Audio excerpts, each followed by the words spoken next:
Halloween is upon us. And my video took longer than I anticipated. Whoops. Unfortunately, Top 10 Fates Worse Than Death is gonna take a bit longer to finish, so I have no choice but to release it in November. Sorry for the delay, but for this video, I've decided to make a Halloween compilation with some of my old videos and all the costumes I've worn in the past. As a bonus, I will show you what my costume will be for the next top 10 video if you watch till the very end. So let's take a trip down memory lane with this spooky anime review compilation. Happy Halloween!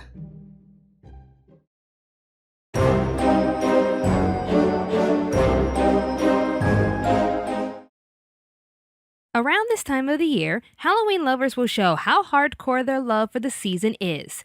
Some will keep their entertainment simple, yet festive, like watching Soul Eater or even Princess Resurrection, both titles that are easy to watch and are perfect to watch for Halloween. But then there are the extreme types who will choose something scary, creepy, and gory to really give them a fright. For anyone out there in the mood for something hardcore, I introduce you all to Corpse Party.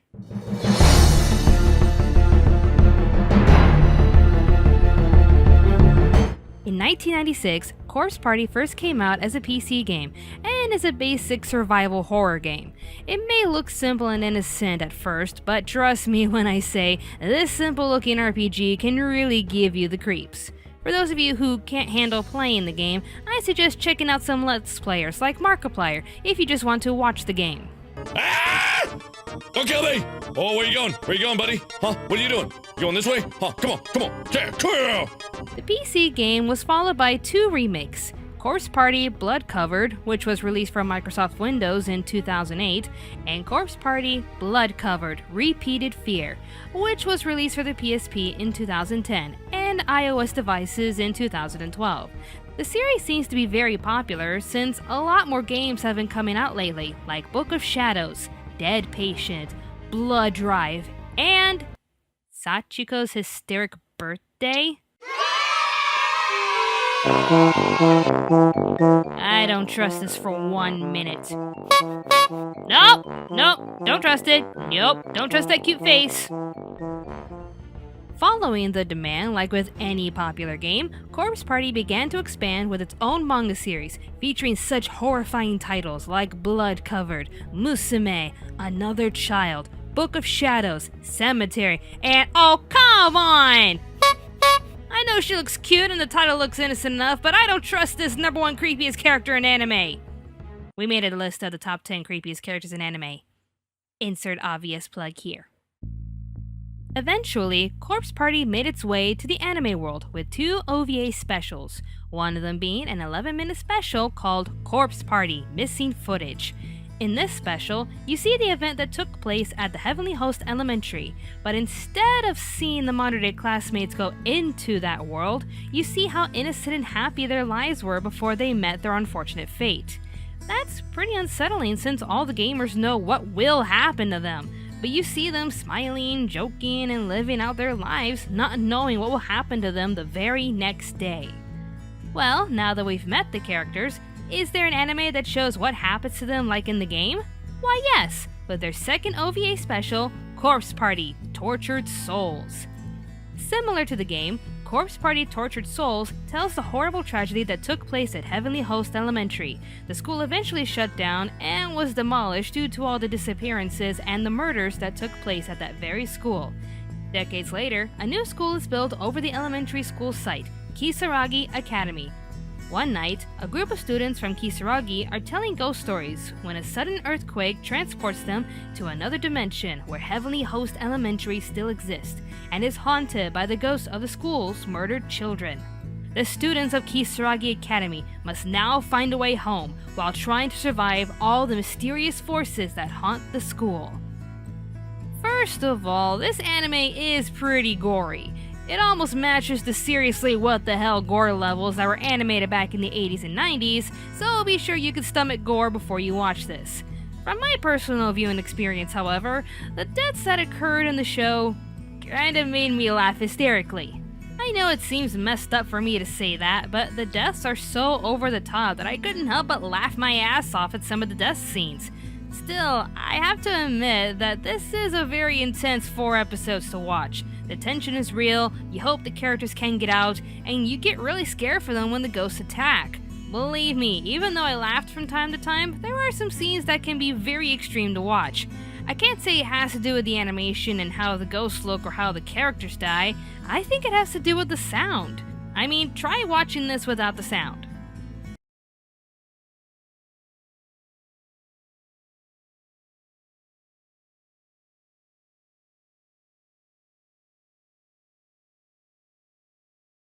Now watch it with the sound.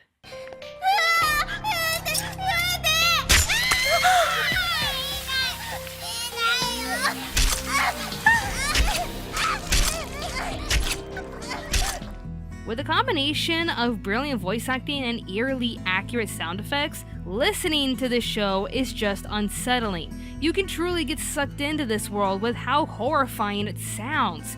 If you can handle frightening sounds with blood-curdling screams and over-the-top gore, I'd highly recommend Corpse Party: Torture Souls. If you want to go further into the franchise, definitely check out the games and see for yourself the terrifying wrath of Sachiko.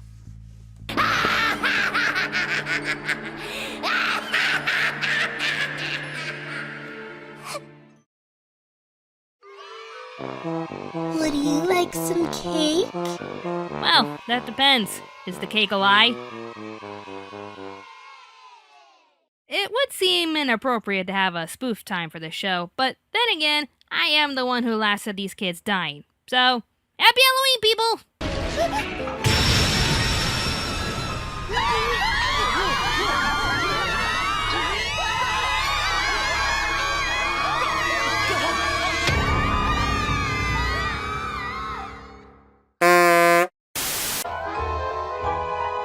All is strange and vague. Are we dead? Or is this Ohio? You know your teacher, Miss Brenda? Yeah. She's dead! Gone forever! Died a horrible, painful death!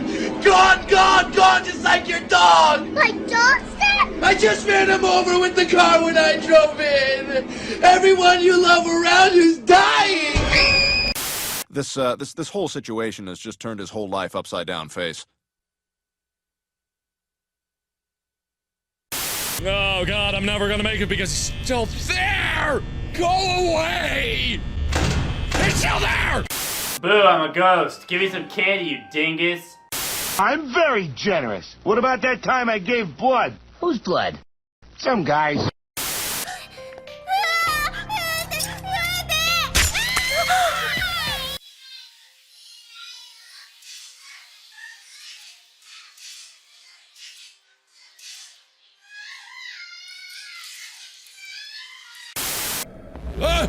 No, close the door! Close the damn door!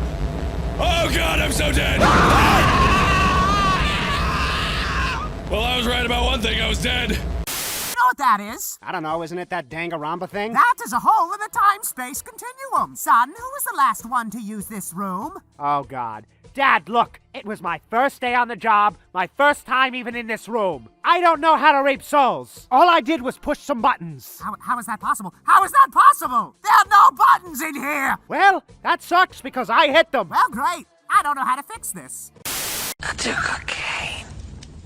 I do cocaine. I do cocaine.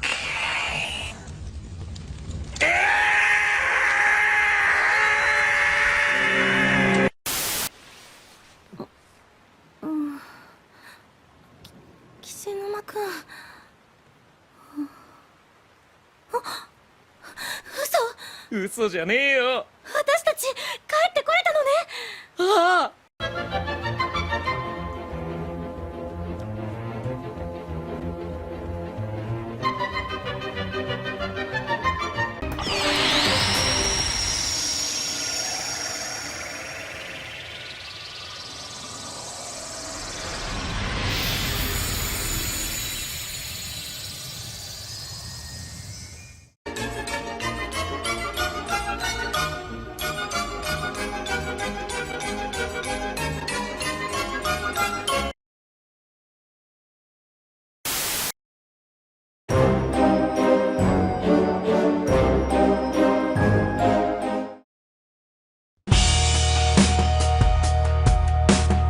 Blue Exorcist, the story of an aggressive youth named Rin Okumura, and all he ever wants to do is make his younger twin brother and adoptive father proud.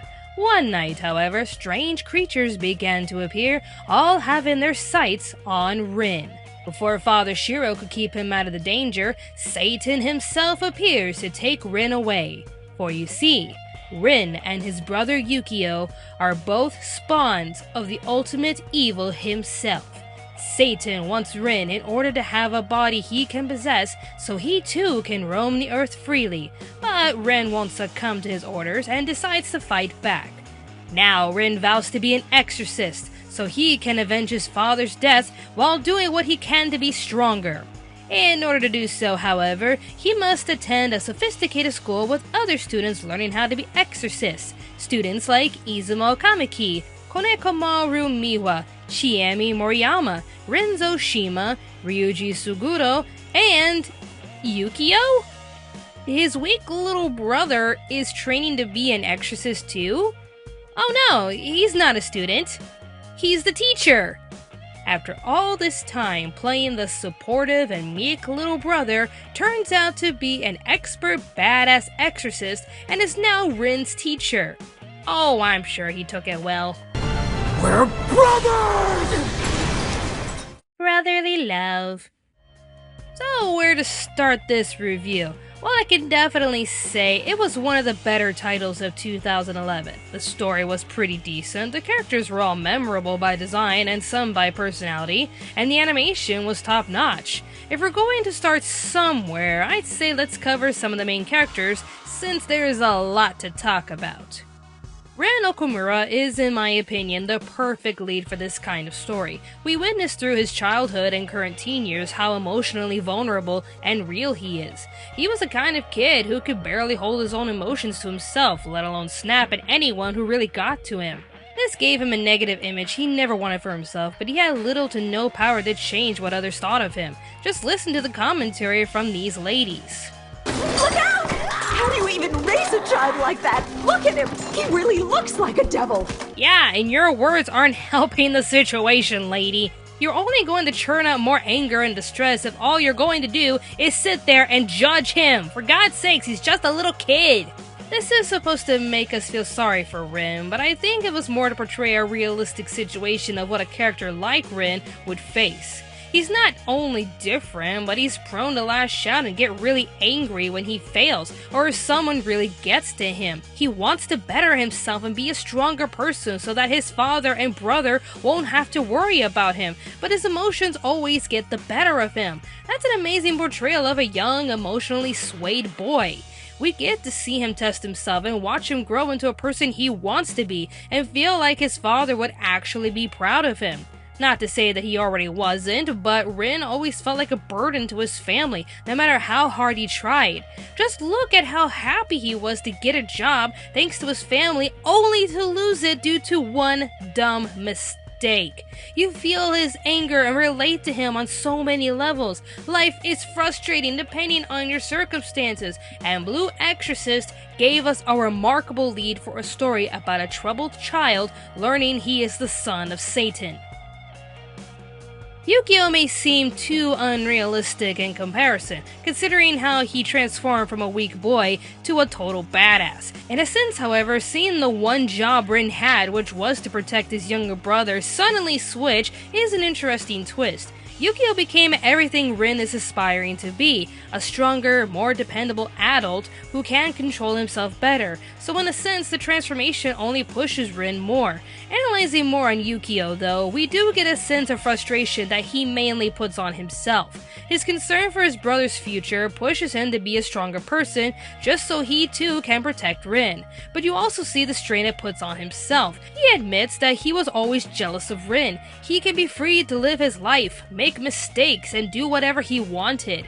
Yukio grew up with the idea that he had to grow up first in order to protect the one Satan may possess as his vessel, which pretty much killed his entire childhood. It's rather fascinating watching these two work off of each other, how they wish they could be each other as one is stronger and the other is more free. The heated jealousy only then leads to them constantly arguing with each other as, again, I have stated, is rooted by their emotions, even though Yukio does his best to suppress his feelings.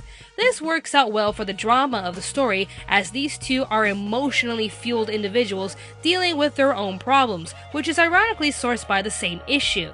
If I were to make a list featuring the best anime siblings, without a doubt these two would be on there somewhere.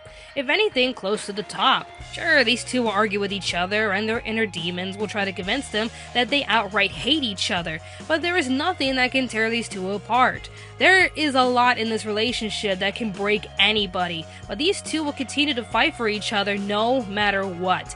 Listen to Yukio here, shortly after they had a big fight over their father's death, and acknowledging how much of a burden Rin really is. What I said earlier will follow you throughout your life. Better yet, you should just die. Exorcists hunt demons, so someone's always going to be gunning for you. These two are going to go through hell and back, just because how dare they even be born. But the love their father gave them and the love they have for each other will carry them through anything. When we first meet their father, Shiro, we get the typical stern parent who wants what's best for his children. As the story continues, however, we learn more about who he is and how he came to raising Rin and Yukio. He was a shining star of all exorcists, the best of the best. Kill first, ask questions later. Shortly after the incident that led to Rin and Yukio's birth, he continued his career as an exorcist while performing miraculous feats to deal with each demonic problem. Instead of trying to kill the problem, he'll listen to the demon's qualms and find a way to help them rather than exterminate them. Take the episode with Kuro. Every other exorcist tried to kill him, but Shiro offered his hand in friendship and some sake as a treat. He would practice this philosophy Rin and Yukio's mother tried to preach, and it's a practice the brothers will use now that he's gone. I don't know why, but watching a cat cry to his friend's death is just heartbreaking. You know you have a strong heart when a cat cries for you.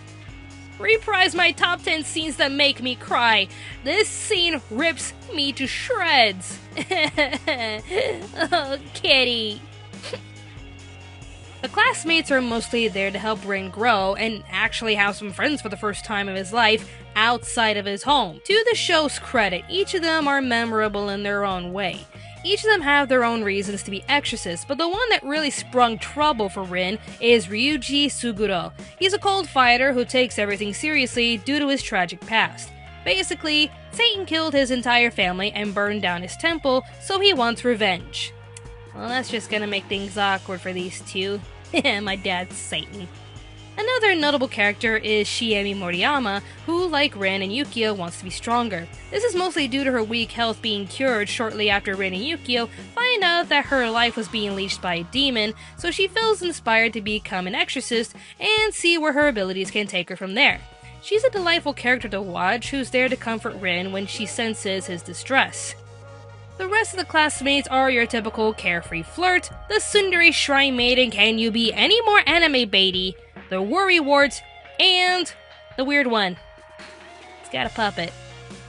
Then we have the mysterious classmate who turns out to be an upper-class exorcist named Shura Kirigakure. I don't really see her as a memorable character personality-wise. Design-wise, sure, who can forget a sword-wielding bikini-top babe with flaming hair? Her role in the story, however, is just to make sure Yukio doesn't screw up when watching over Rin. That's it. It's just another obstacle for our heroes to get over until she settles and becomes another teacher. Sure, she has the balls to go up against Satan in the end, but other than that, she's just a plain character. But hey, if you wanted more sword-wielding badass ladies, here you go, I guess. Then we have our demonic duo, but we're mostly gonna focus on one. Mephisto and his brother Amaimon. After watching the show a couple of times and reading his entire history online, can anyone tell me how the King of Demons became Dean to a holier-than-thou Exorcist Academy? My guess is the Vatican knew he wasn't going to be too much damage in their world since Mephisto seems to be one for both sides. He'd rather be the coin flipper and spectator rather than choose a side. So I guess in some ways the Vatican can trust him and use his skills to ward off demons, but it mostly seems hypocritical when you think about it. Why work with one of Satan's spawns while trying to kill the others? I never really took the devout sovereigns of their faith to be open to all creatures, let alone outside of their faith, but giving one of Satan's very own spawns enough power to be a dean of a school for future exorcists. Maybe he's really good at keeping secrets even though he's fully open with his powers in front of Shiro, Yukio, and Rin. I really don't get how he came to be Dean, since he's known throughout his time in that world to be a trickster. Hell, he was known as Loki for a while. Loki! The trickster god. Still, I do like his character. You never know what he's going to do, but it always seems like he does what he does just to observe and entertain himself. Basically, everything he does is just for laughs. He constantly tests Ren to see if he will break into his demon form, while also rooting for him at the same time. Mephisto is mysterious and complicated, unlike his brother Amaimon, who just wants to hurt Ren and his friends. Once Rin's powers piqued his interest, Amaimon swore to find a way to hurt Rin, just to see who's stronger, which ultimately tests Rin's patience and willpower. The last character I'm going to cover is Rin and Yukio's original father, Satan. The show gives off an interesting perspective for something that is blatantly simple as good versus evil. The soldiers of God and Buddha facing off against their deadliest foe, Satan himself. But as it turns out, this whole situation could just be two worlds in a never-ending misunderstanding. The demons and monsters that constantly spawn from Satan's world are either there to cause mischief or to explore a world they've never seen before. Try as they may, however, humanity has always had a thing against unexplainable things that are different to them. That thing looks dark and ominous. Should I approach it or kill it? Kill it. Satan is the most curious, as he constantly tries to possess a creature in the other world, only to have his flames burn them to ash. The one person he couldn't hurt, however, is Rin and Yukio's mother, Yuri. Through her, he could explore the world and see how beautiful and precious the world is. Still, Satan isn't really a sympathetic character, even though he truly loved Yuri. He's still pretty insensitive to his son, especially when referring to the death of the father who actually raised them, and he's downright impatient when he tries to obtain something he wants. I like that in the sense that Satan is misunderstood, but he's still not a good guy. Sure, there is a clash between two worlds and different ideals are constantly clashing, so I'm glad they didn't pull a Wicked type of story where Satan was originally a good being. He's a complex character with childish intentions, if that makes sense. The animation was brilliantly brought to you by A1 Pictures, the same company that brought you Erased, Your Lie in April, and the one show I'll admit had great animation. I will say the one thing A1 can really get right is animating raw emotions. Watching these characters experiencing the joys and sorrows and downright what the hell moments is brilliantly drawn by this studio. For God's sakes, they made a cat cry! Hug the little kitty! The opening credits do a brilliant job portraying the drama we're going to witness and the raw emotion our heroes experiencing, especially in the first opening, Core Pride. Notice how it portrays Rin at his lowest in a cold, raining, depressing scene. As Yukio is there to hold him up, Rin decides to stand up on his own 2 feet and fight for his life while trying to get stronger. So yeah, the opening credits did their job right to set the scene, but as for the ending... Alright, I do like this ending. It's our main cast dancing to this catchy song, and sure, why not? Wired Life did more to relate to the drama of the series while showing us some interesting imagery. It even keeps to the real narrative of the show, which is the relationship between these twins. Voice acting wise, I believe this is a great dub from Aniplex. You have Bryce Paperbrook as Rin, Johnny Young Bosch as Yukio, Christine Cabanos as Shiemi, Kirk Thornton as Shiro and Satan, Cherami Lei as Yuri, and the one and only Wendy Lee as Shura. Hell, we even have a cameo from Crispin Freeman. How dare you summon us again? Have you learned nothing? You are not worthy You will obey me! Curses, she snapped out of it. Of all actors we get to voice a dog demon, we get Alucard.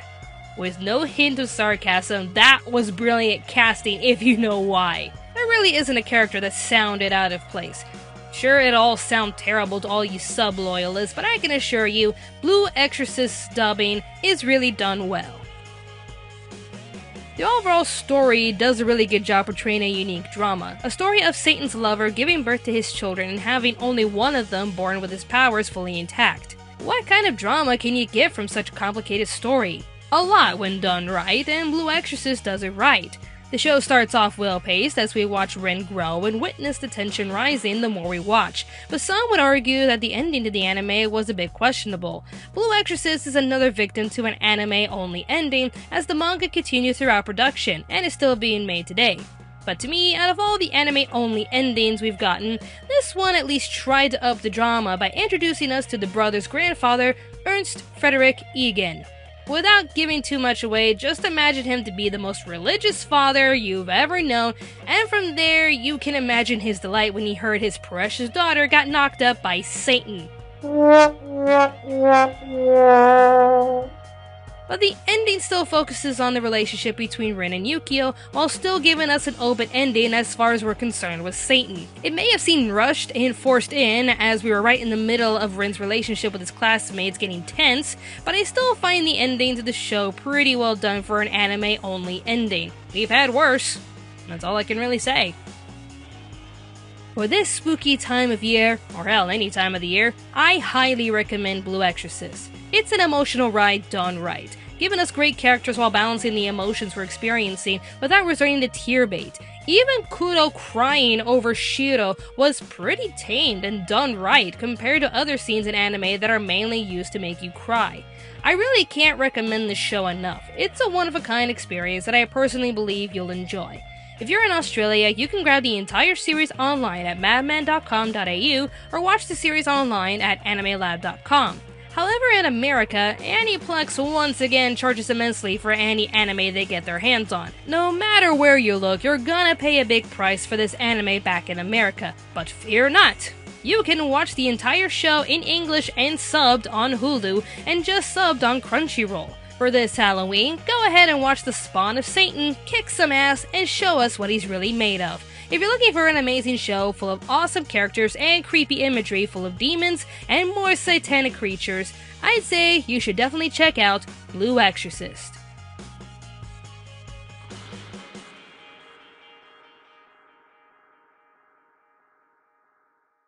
All those in favor of hanging Bill? Aye! All those opposed? Nay! The ayes have it. Hit Bill! That's not even a thing! So, wait, the devil bites people? It was an awkward phase. Sometimes I try less seducing the lost and wretched and just try biting them every once in a while. You have issues. When the portal closes, pull his sleeve up to expose his wounded arm and kiss your friend's dead face. What? Kiss his face. No, that's disgusting. It's what the book says to do. We did like 5,000 things from the book, okay? Okay, could we like eat part of him? No! Oh! I'm just trying to help.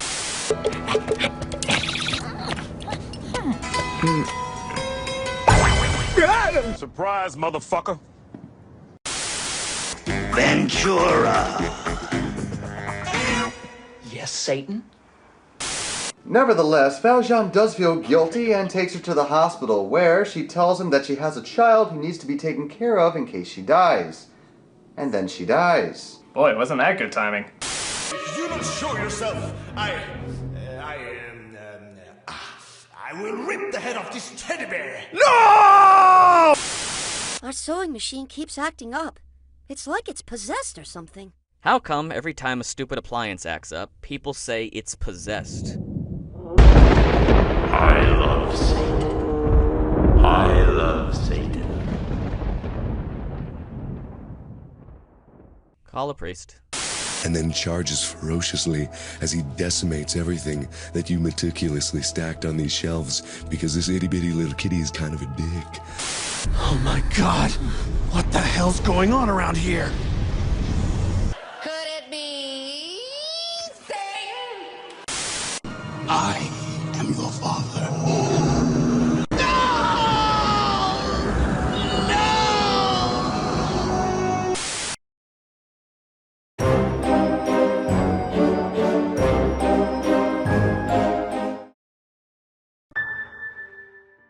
Would you do it? If you were given the ultimate trump card that favors you while disadvantages others, would you take it?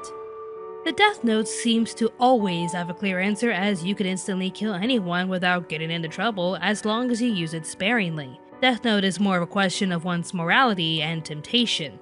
Hell Girl, on the other hand, is a much harder question. And also, before we get started, I just want to give a special thanks to my friend Laura for helping me with this review.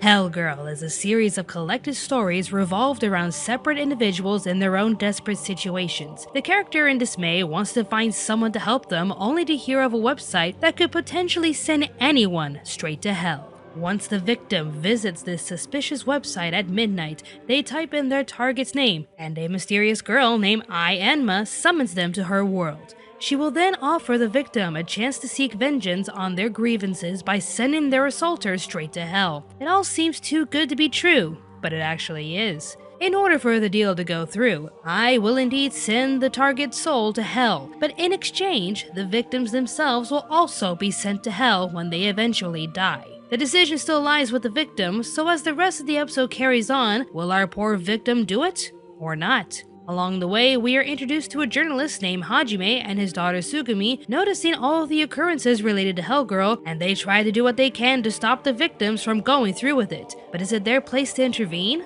Can they really convince a tortured soul not to go through with it? And will Enma find a way to stop them? So as you can imagine, this is a pretty heavy topic, as we're witnessing people suffering terrible situations only to use Enma as a last case scenario. Their grievances shall be avenged, but at a serious cost. Because they ask a higher being to send someone to hell, they will not have a place in heaven. It can get really dark at times with this story, but it makes you think of what you'd do if you were the victims. What makes this show very unique is all the different stories we witness. A good majority of the characters are put in horrible situations by some of the most despicable humans imaginable. There are some that'll bully the victims to no end, while others will attack what's close to the victims, like a family member or even their animals. This show is definitely not easy to watch, as we do get some graphic imagery of animal abuse and torture. It's downright sickening what these soulless people will do for their own satisfaction, which all the more prompts our victims into doing the deed. In some cases, the victim will do the deed and get their satisfied vengeance, only to live with their lingering fate.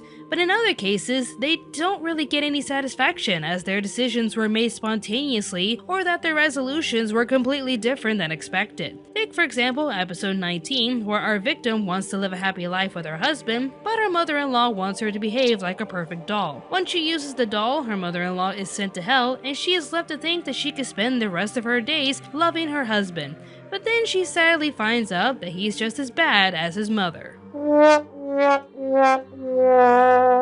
Another point the show addresses is that Ai has to do her job no matter the situation. As long as the person has a heart full of hatred and types the name of their target themselves, she has to make the contract. Hence why in episode 5 we see her reject a client because she's not the one submitted the name, but in episode 23 we see Ai in her most uncomfortable job by actually taking an innocent soul to hell. In this episode, Sugumi is struggling despite her father's wishes to believe that Hell Girl is bad until they witness a sweet nurse being dragged into hell. While a part of me doesn't like this side of the story, as part of the fun of Hell Girl was to watch horrible people get their comeuppance, it's still a point that needs to be made clear. Ai is no hero. She was sentenced to hell herself for her own actions when she was alive, and this is part of her punishment, ferrying anyone straight to hell, no matter the reason. Still, this does bring up an issue with the story in regards to the repentance scenes. With most of the episodes, Ai's team goes all out to really scare the crap out of the tormentors while asking them to repent. Now, this perspective is coming from someone who's only seen season 1, but was there ever a person who actually repented?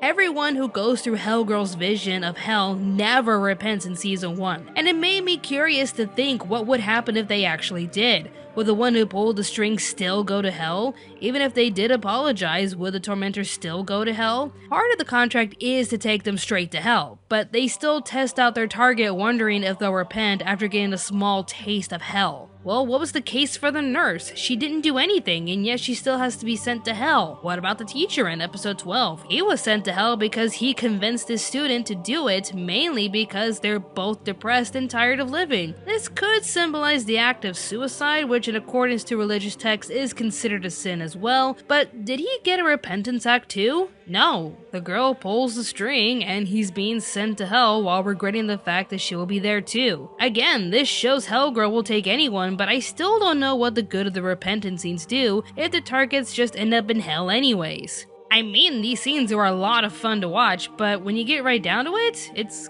kinda pointless. Now, the question I asked before was, would you do it? If you were suffering in a hopeless situation and Hellgirl could save you in exchange for your soul, would you do it? Well, here's the thing that I thought about as I grew older. The deal is, if you pull the string, you will get your revenge, and the soul of your tormentor will go to hell immediately. But you will have to go to hell after you eventually die, right? So this may be ruining the story for you guys, but I confirms there is a heaven in this universe. If they pull the string, they can never enjoy the pleasures of heaven and are then doomed to wander a field of torment and pain for all of eternity. With those options, I'd rather just wait it out. You know, just live my life like a good citizen, be patient, and then just go to heaven and just be in bliss for all of eternity. I mean, like with the doll episode, there is no guarantee that all of your problems will be solved. More problems could rise in their lives, and they'd still go to hell. And that's the devious thing about Ai's purpose, which is taking advantage of someone's current problem that they feel trapped in and want to get out of right now. She steps in when they are at their most desperate and offers them a chance to stop their pain, but gives no guarantee that they'll live the rest of their lives peacefully before hell. Episode 18 even shows a resolution for our victim's problem before the pulling of the string. Yes, her precious corgi suffered and died during the process, but her suffering only led to the arrest of a psychotic killer. The person who put her through such torment and anguish will be locked away forever, and all before she pulls the string. But because she finds out that the killer actually killed her corgi's babies by drowning them, she feels that prison isn't good enough and sends her straight to hell, little realizing that she'll be going to the same place eventually. And I know she was angry right at that moment, and that's what kills me. You can't let your emotions dictate your actions immediately, because now she's going to hell, even though her problem was solved. And this is something I want you all to consider. To quote a song from Avenue Q, "Each time you smile, it'll only last a while. Life may be scary, but it's only temporary. Everything in life is only for now." Life changes in every step of the way with no guarantee of it changing for better or for worse, so you can't let your current problems dictate your entire future. Even though the show gives a satisfactory torture scene where our evil tormentors are getting exactly what they deserve in the most creatively ghoulish ways possible, I'm still a bit torn over the victims and their drastic decision to exact immediate revenge.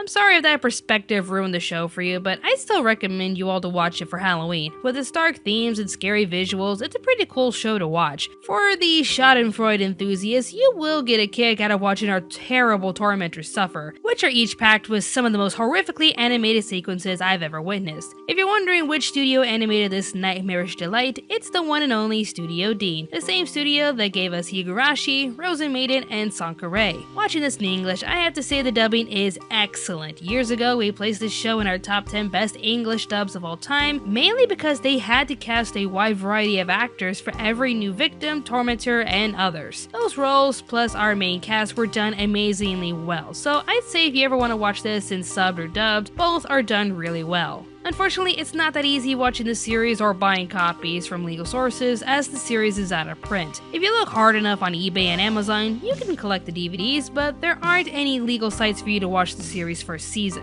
If this suddenly changes, be sure to check out the description box or like us on Facebook for any updates to come. If you want me to watch the full series with the newest 4th edition, I'll do my best to make more Hellgirl episodes in the future. But for now, I'd say check it out for yourselves and tell me what you think of Hellgirl.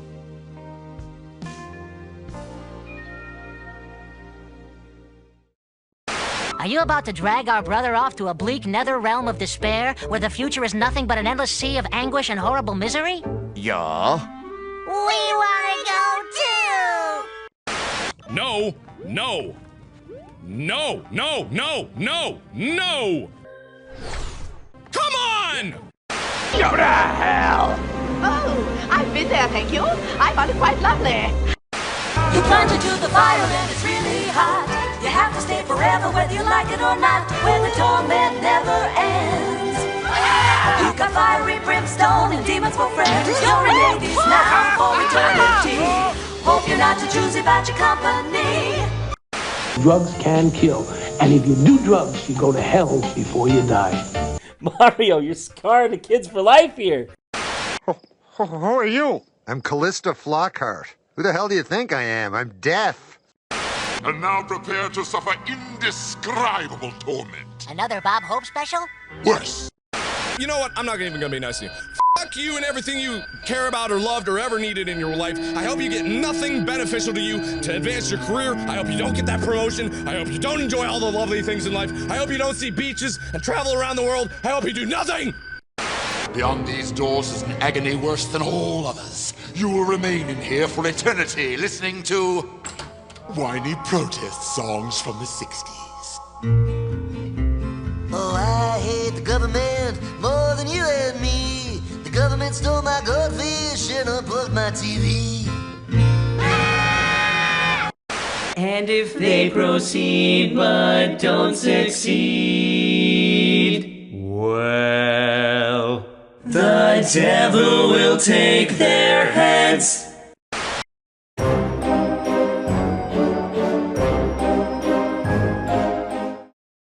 Of course, around this time of year, we turn to our classic ghouls of the night. Vampires, witches, zombies, Frankenstein, ghosts, and of course, mummies. While the anime world has created many renditions of these classic creatures of the night, especially in the vampire department, perhaps we can examine a relatively new anime featuring one of these classic monsters and see what kind of horrifying creature has risen from Japan's ghoulish imagination. Here is the 2018 winter anime, How to Keep a Mummy. Do not be fooled by our main character's appearance, for every cute-looking anime could easily be a trap, as we have learned from Madoka Magica, and Higurashi, and Boku. Nope! Our poor victim Sora Kashiwagi receives countless packages from his father, who's currently traveling the globe. Each present ends up being one torturous device after the other. The newest package, naturally, is no exception, for Sora is face to face with a large sarcophagus. His cruel father explains in his letter that he sent him a genuine mummy. Hold up, really?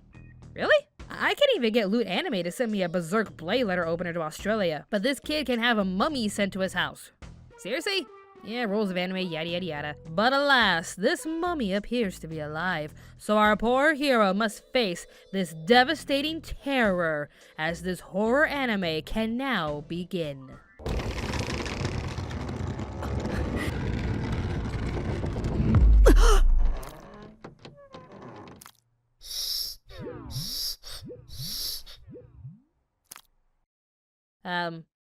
Guys, what am I watching? Alright, scary Robin voice aside, this is the cute phenomenon called How to Keep a Mummy, an anime that subverts expectations. Because seriously, who isn't trying to subvert your expectation nowadays? So they take creatures that are supposed to be kind of scary and creepy, but turn them cute. This little guy is Mikun, a mummy-like creature who was sent to Sora to be taken care of. Basically, he's a mummy puppy. See? He barks. There is no way you can watch this entire series without going, aww. Mikun is an outrageously adorable character that people will not stop telling me he should have had his own rank in our list for the top 10 most adorable characters in anime. That list was hard, okay? They're all so cute. But yeah, I agree. Everything Mikun does is freaking cute. The way he drinks his water. Cute. The way he tries to help Sora around the house. Cute. The way he gets dehydrated because he cries when he's left alone. Oh my god, Miku! He's such a precious little baby! He is so needy for Sora's attention that it is ridiculous just how cute he can be. And if this wasn't bad enough, there's more. There are more cute creatures for us to behold. Help me. Sora has a good friend named Tazuki who at first wanted to dissect the little guy. Don't you dare touch my little rat baby. You, go. You on the other side of the house. Don't touch the rat baby. But out of the blue, a different kind of creature ends up following him, and it's ridiculously cute. This is Koni, an Oni child who somehow wormed his way into Tazuki's very closed-up heart. You're not even that cute. Get out of my house. Okay, fine, you can stay. Then we have one of their classmates named Asa who finds a baby dragon. Gimme! I need it! And of course, she thought it was a giant lizard, and she hates lizards. Ew, it's a lizard! Get it out of my house! Oh wait, it's a dragon? Okay, he can stay. Of course, whenever Sora and the gang finds a random creature, we get to watch them play. And it's so cute when they play. Like, oh my god, I can't handle this. I can't handle the cuteness. Guys, I think I'm oh my god, I think it's coming.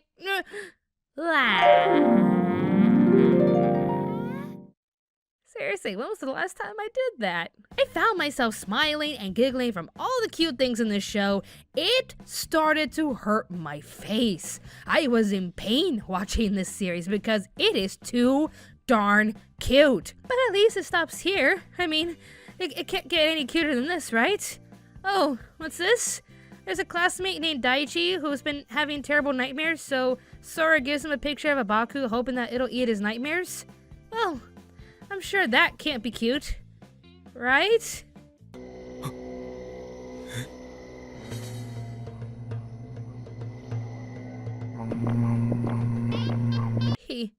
He makes cute nom-nom sounds while eating all of his nightmares. It's so cute. Ugh.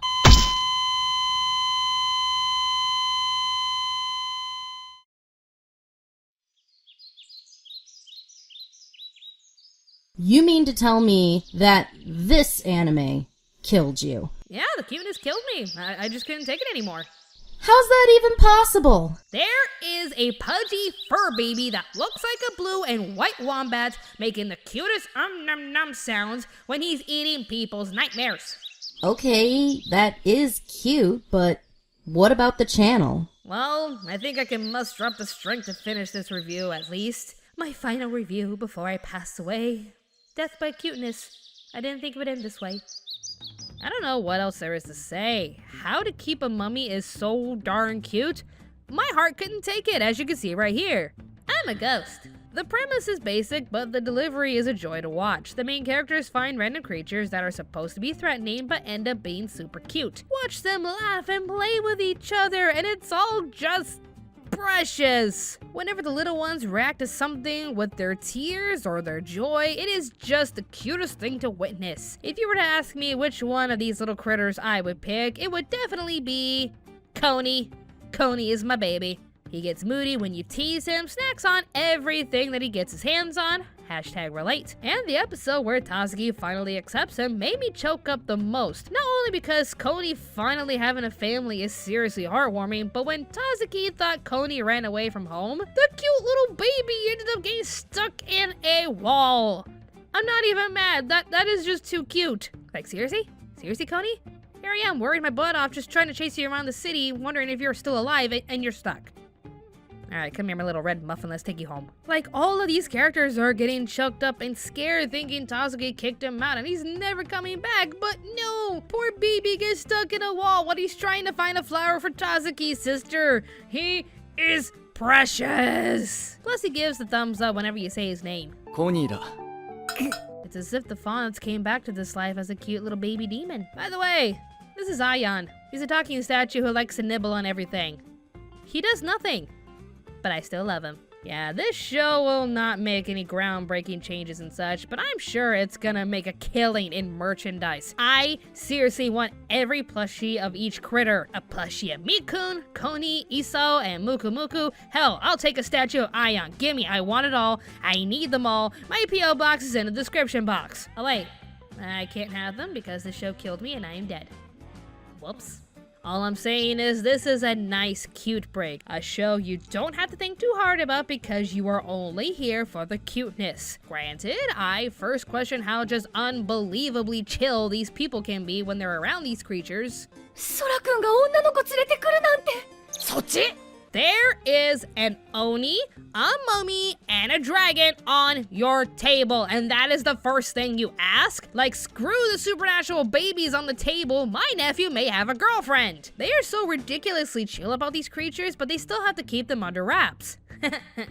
Mummy pun. But yeah, they can't talk about these babies with everyone because they had to protect them for some reason. I wondered why they had to, since everyone seems to not care that these creatures exist. Hell, there's a lot that exist in this world. Paper demons, shrine gods, mandrakes with Harry Potter fans screaming, I know what that is, ponies with galaxies for butts. Maybe the galaxy wasn't in Orion's belt. Point if you get that reference. Then we have shrine puppies. I need them. I need plushies of them. Use a Ouija board to send them to me. But then we discover that there are collectors out there wanting to kidnap these creatures for their own gain and profit. So in a way, yeah, it makes sense that they're cool with these creatures while also trying to protect them from collectors. Overall, the show gets pretty random towards the end, but as long as you're aware that supernatural creatures exist and are rarely seen in this universe, plus, like I said, you're only here for the cuteness. If you wish to watch the cute show for yourself, you can watch all 12 episodes on Crunchyroll in Japanese with English subtitles. This is a sweet treat for those who just need a series to just say "Dwah" with each and every episode. So if this looks like a cute show you'd be interested in, then be sure to check out the cutest show to watch around Halloween, How to Keep a Mummy. Well, I guess that's it. This was my last review, as you can plainly see that I am dead. Uh-huh. What else can I really say? I died from cuteness overdose, and when you think about it, it could have been worse. Thank you all so much for your amazing support, and please stay tuned to Anime America! Wow. Well, I don't know what to say. Can we even have a channel without Robin? I mean, how are we gonna be able to go on? I guess I could just use a cheap tactic to see if I can get her back. Hey, Robin! If you're dead, who's gonna watch Overlord Season 2? She is so easy sometimes. Overlord Season 2, baby! Woo! I've been captured. There he is. He's looking at me.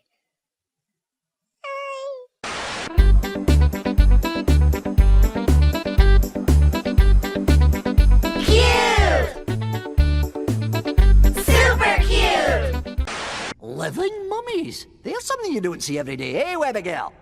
Blah, blah, blah. Okay, kid, we get it. You can talk. What the f***? Why? Why? Oh, why? There's so much Are you my mummy? I'm running! I'm running!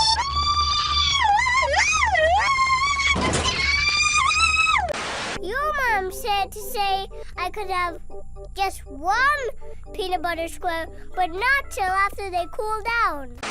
I am a heartless bastard. I will not smile at this adorableness. In fact, it's not adorable at all. I've only had Arlo for a day and a half, but if anything happened to him, I would kill everyone in this room and then myself. You do dum-dum, you give me gum-gum. Gee, okay, you know what? I have no gum-gum, sorry, and my name isn't Dum-Dum. My name's Larry. No, your name Dum-Dum.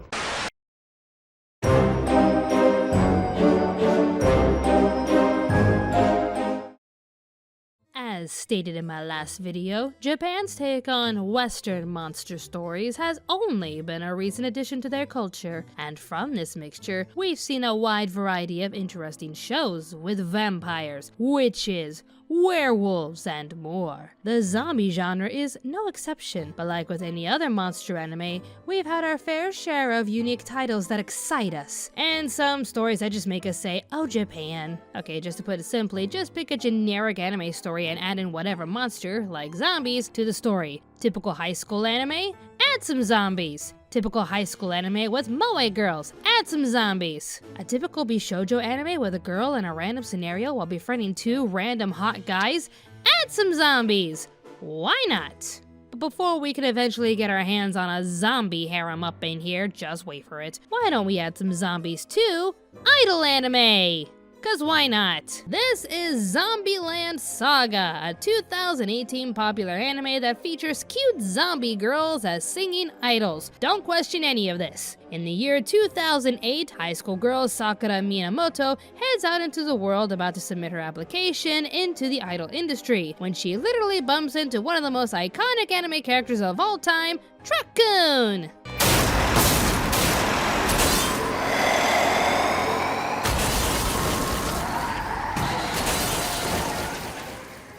Okay, trust me when I say this death scene may be a bit cliche, but this is seriously tame compared to the other characters and how they died. Speaking of which, Sakura is somehow alive, but it's been 10 years since her death and she's now a zombie. But why, you may ask? Well, let's meet the man responsible for this insane idea, Kotaro Tatsumi, an eccentric necromancer who really doesn't explain how he's a necromancer, but he's using his newfound ability to resurrect the dead to save his beloved prefecture, Saga. And how, you may ask? By resurrecting some of Saga's most legendary ladies to form a one-of-a-kind singing idol band. But what the hell, you may ask? And while Sakura and one of the other members, named Ai Mizuno, were only dead for 10 years, the other girls are from different time periods and backgrounds. Lily Hoshikawa is a child actress who died from stress and shock roughly 3 years after Ai and Sakura. Junko Kono is a well-known idol from the 1980s who died in a plane accident. Saki Nikaido is a notorious former leader of a biker gang who died in a chicken race gone wrong in 1997. The oldest member is from the age between Bakumatsu and the Meiji Restoration, named Yugiri. All we really know is that she used to be a courtesan, but we don't really know how she died just yet. And then there's Tai Yamada.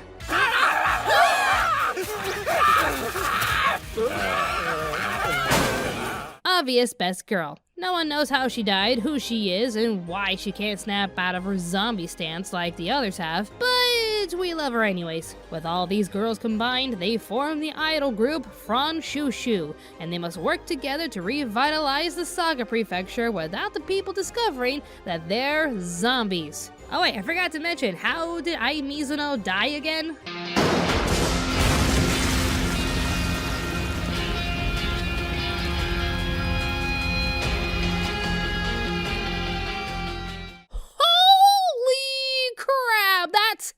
Wow, she got smited! Like, step aside, Truck-kun, that is one hell of a way to go. She's just like fried up there on the stage and still posing. What a legend. Note to self, top 10 awesome deaths in anime.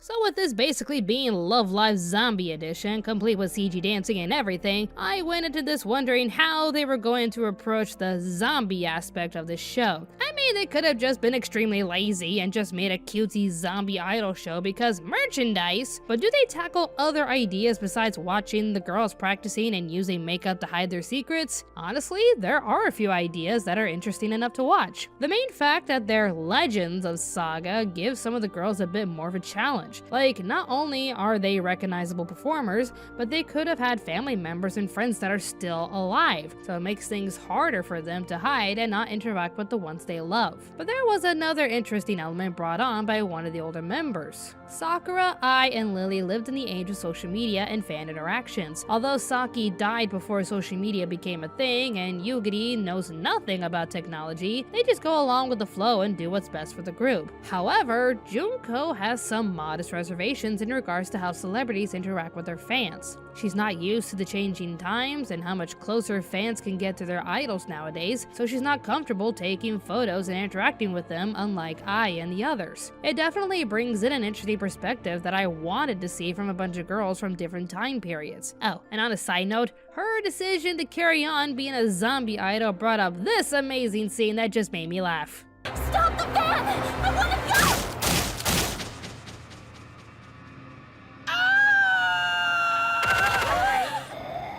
Honestly, this has to be my favorite Truck-kun moment. 10 out of 10, would watch again. Then we get to one idol that I really wasn't expecting to have an interesting enough backstory, but she was for a time the center of many online debates, Lily Hoshikawa. First of all, her episode made me cry, okay? She became a child star to make her dad smile, and he became her manager to help her rise to the top. But her growing body and constant stress gave her a sudden shock that ended up killing her. Although he doesn't believe it's her, this was a sweet episode for Lily to tell her father with a nice song that she still loves him. And seriously, who's cutting the onions? Oh god, this episode. But as I was researching this show, this episode sparked an interesting conversation centering around Lily. Apparently her name used to be Masao Go, kind of masculine right there. Part of her shock while she was alive was due to the fear of her looking like her dad. Her dad? Really? And growing facial hair. Huh. And she was ultimately happy to die and be a zombie at this age so she could look like a cute little girl forever. So not only are we watching a show addressing some of the pressures of being an idol, we have a character addressing the issues of maintaining your image while your body is always growing and changing. In Lily's case, it's even more terrifying since she's actually transgender. So she's panicking over her career coming to an end when her body will have a transition into puberty, which ultimately puts her in a shock. We've been working so close together and we never realized. Who cares? Why does it matter what kind of equipment she's got? We're all dead. We've still got that in common. This is an aspect I didn't expect to see, but I appreciated this backstory. And with Lily creating an interesting conversation over her character, we get to Tai Yamada, the only girl to not snap out of her zombie stance. She can still perform and is patiently taught the steps with Sakura's help, but she'll have her moments where she'll lose control and start to bite people. With how she's still able to function, it made fans wonder if she's supposed to represent disability. I didn't really see that at first and thought that she just stayed in her zombie stance just for comedic purposes, but I think this is an interesting fan theory. I mean, it shows that with patience and understanding, she could still be accepted as an important member of the group, and even tried to step out of her range to help Sakura when she was struggling, then proceeds to show her love by nom-nomming her head. Precious, thy name is Tai Yamada, best girl indeed. While Lily's story is a bit more clear on her story, Tai's backstory is still a mystery. But with her characteristics and how the group treats her really sparked another interesting conversation around this show. And there's one thing I want to be slightly nitpicky about in this show is the audience watching their performance when something goes wrong or abnormal. It's one thing to not notice how these girls were literally dislocating their spines and necks to dance like that, but how can these girls go through 2 extreme stage accidents, get up to continue their shows, and the audience doesn't even question how the hell they survived? Oh my god, all the girls got struck by lightning, but now they're glowing while shooting laser beams from their fingers somehow. What a neat show, 10 out of 10, would watch again. Even their last concert was nearly ruined from the roof collapsing on their stage, but they get right back up while the audience is slowly applauding like that one scene from Cool Runnings.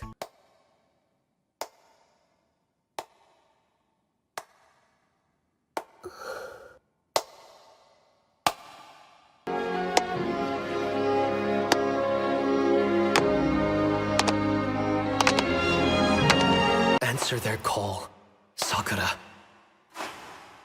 When you're up against a wall, that's when your true strength shines.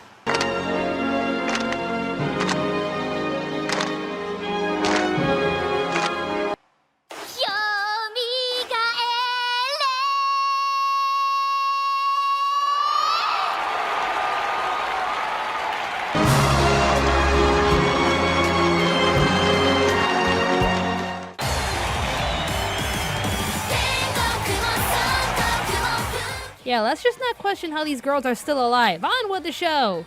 And if anything, they should be questioning how they could put performers up on stage in such dangerous conditions. I mean, seriously? They're performing in the rain. They could slip and hurt themselves. And that rooftop needs to be seriously checked if it's gonna cave in from a bunch of snow. Seriously, this prefecture needs a lot more safety meetings. It also makes me wonder if after Ai's death, they just kept dancing while her roasted body kept that pose. Not even joking, if these people can watch these girls perform after watching them survive catastrophic accidents and not question it, then this scene right here could be a possibility. Just saying.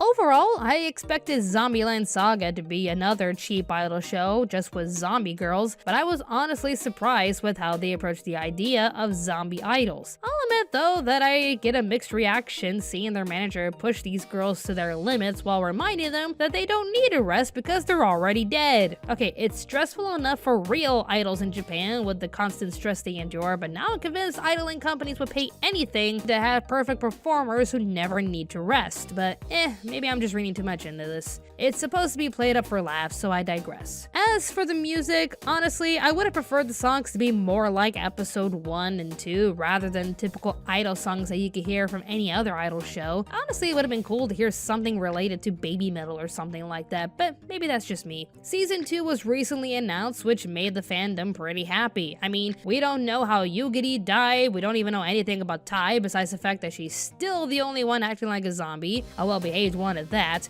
and it ends with an interesting enough cliffhanger that makes me want to know what will happen. A cliffhanger of all things, really? How could you end your series with an intense cliffhanger like that? Yeah, I'm one to talk. But my point is this season gave me enough to keep watching, so I'm looking forward to the next season when it comes out. The series was animated by MAPPA, the same studio that brought you Mean Girls Gambling Edition, Samurai Daddy Issues, and My Precious Boys on Ice. I'm rather fond of how MAPPA puts a lot of detail in their character facial expressions. There's just so much life and personality from these girls despite the fact that they're dead. There's only 12 episodes for the first season that you can all watch on Crunchyroll, so give it a watch and let me know what you think of this show. If you're in the mood to watch a zombie idol show that's a bit more than expected, then you should definitely check out for this Halloween season, Zombieland Saga.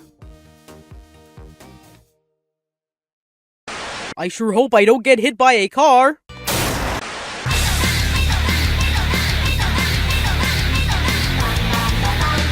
Doctor, I'm afraid of backstories. When did this all start? Well, Chicken, Peter, you just a little chicken. Chip, chip, chip, chip, chip, chip, chip. I am not dead yet. I can dance and I can sing. I am not dead yet. I can do the Highland thing. Ah! Goose attack! Come here! I'm an evil goose! You died a virgin, girl. Who you think you messing with? It's Miley Cyrus. I'm the hottest thing since Britney, bitch. You gotta die for something, Miley. Just picture your epitaph. Had the world watching shows to show them all her flat ass.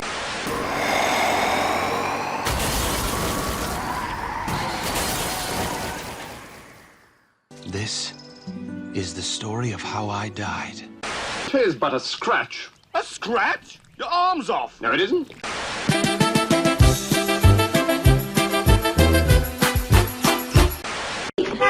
Get in, loser. We're going shopping. I'm gonna finger bang bang you into my life. Girl, you like to finger bang and it's alright. I'm just a lonely zombie. I'm just a lonely zombie. You should join X Factor with singing contest. Really? No, I'm just kidding, you're awful. That is a lovely looking cock. Chicken. Cock is another term for chicken, in case you didn't know.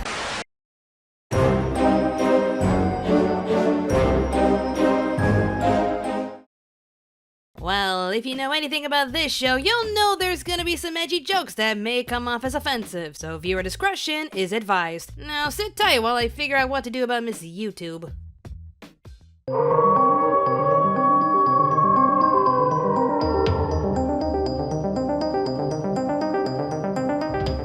October tends to greet us with ghoulish visuals and nightmarish spectacles. Whether you're brave enough to face them or not, we can't help but dive into these classic charms and scares of Halloween. And here I am, ready to show you what seems to be quite scary to some people nowadays. Scarier than monsters, zombies, freakish maniacs ready to slice you up in a gory mess?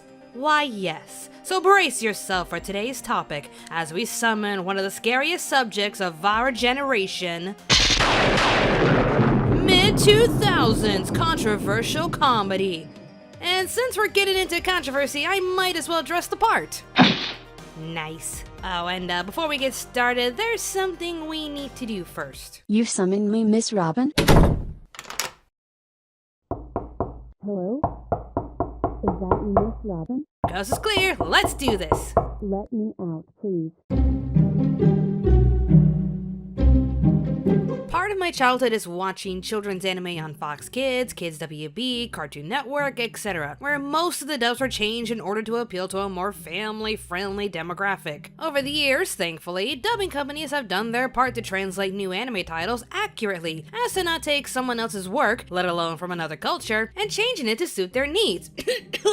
Something in my throat, sorry. And yet there have been a few exceptions, such as Hetalia, where the actors were given full permission to change some dialogue in order to make the jokes edgier, while also adding more to the theme of the show. Man up or I'll beat you with my Peace Prize! Here, we have one hell of an exception. One can say this particular show paved the way for abridged comedies from YouTube, as their translated dialogue was, well, to put it simply, extremely exaggerated. Most of you probably already know this legendary dub, but for those of you who have no idea what's in store, perhaps you should say this with me. Ladies and gentlemen, what am I watching?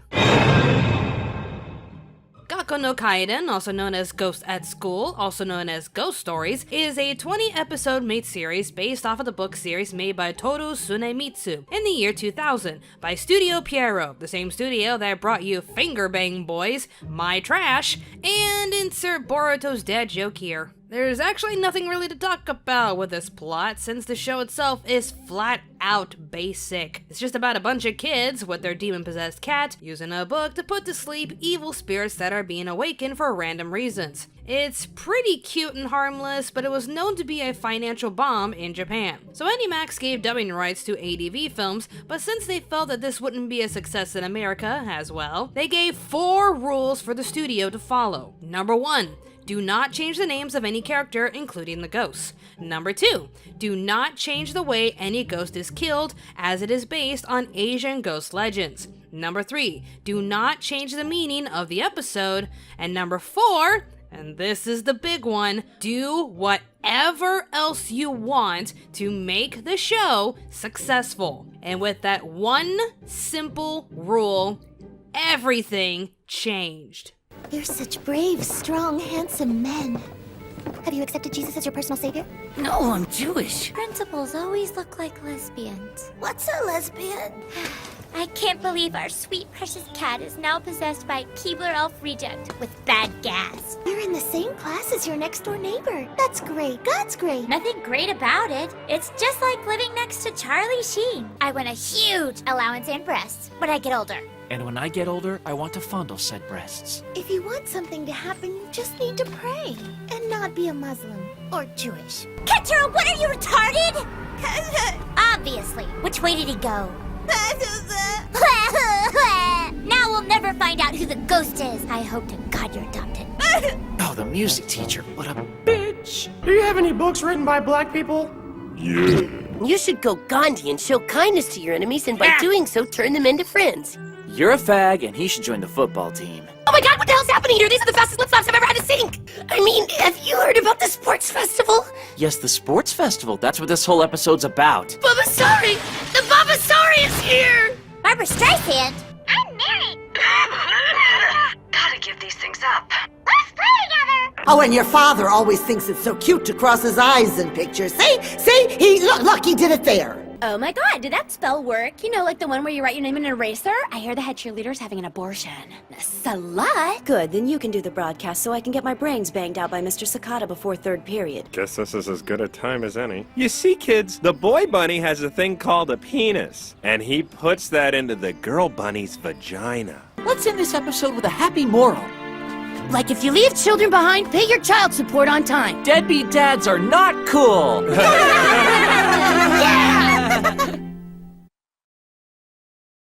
This was all done by an official company, and they had permission. They really ran with rule number 4. So everyone involved with the script and dub, including our main stars Hilary Hay, Chris Patton, Monica Rial, and Greg Ayres, decided to improv most of their lines while still trying to connect the original plot, even if that connection was being held together by a very thin and frail piece of twine. The main character Satsuki went from a normal female protagonist to a normal female protagonist who swears more than a sailor. You can do it, Ketchero! Screw this turning the other cheek crap. Beef up and kick their asses! Yeah! Her neighbor, Hajime, went from an annoying brat to a sexual deviant who brags about banging every chick he finds. So I'm nailing this midget when my mom walks in. Oh, this boy has no boundaries. Leo went from a nerd obsessed with the paranormal to a Jewish nerd. 'Cause why not? You're treating, Leo. What? Why me? Why? Because Jewish people rock! Finally! Please, here I Can come! we all kind of like go someplace cheaper? And Momoko went from the sweet upperclassman with a psychic connection to, and I'm not kidding here, an evangelical Christian trying to save everyone with the power of Jesus. Oh, Satsuki, let's sing! Jesus loves me. Come on, you know the words! And then we have Satsuki's little brother Keiichiro, who went from a frightened little boy to... I think she's right. You are retarded. a mentally challenged little boy. Did I mention this was mid-2000s humor? Like everything you usually see on SNL, Family Guy, or Comedy Central back around 2005 could be found here, including jokes about...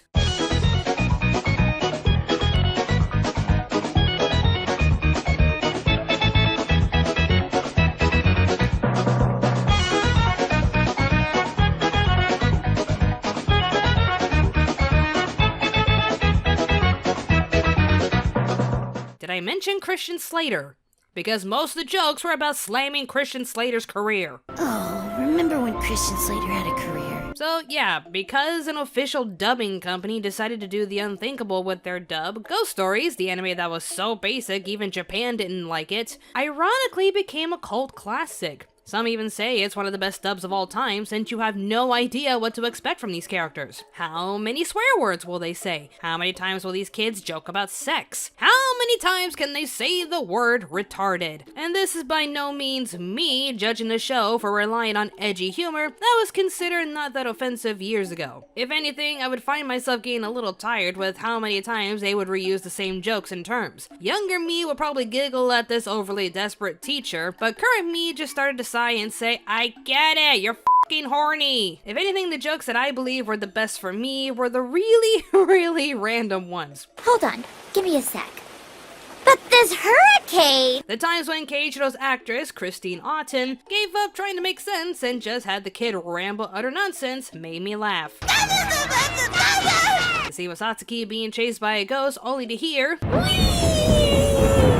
made me laugh. But if there was one episode that I believe had the best jokes, it would be none other than the Rabbit episode. Now, any nominations? Hi! Hi, hi, hi, hi, hi, hi, hi, hi, hi, hi, hi, hi, hi, hi. On a smaller note, it had Chris Patton speaking lyrics to a song I recognized. And one pill makes you small, and the ones that mother gives you. I understood that reference. But honestly, any scene with Mio and her rabbit are priceless. Come on, jump.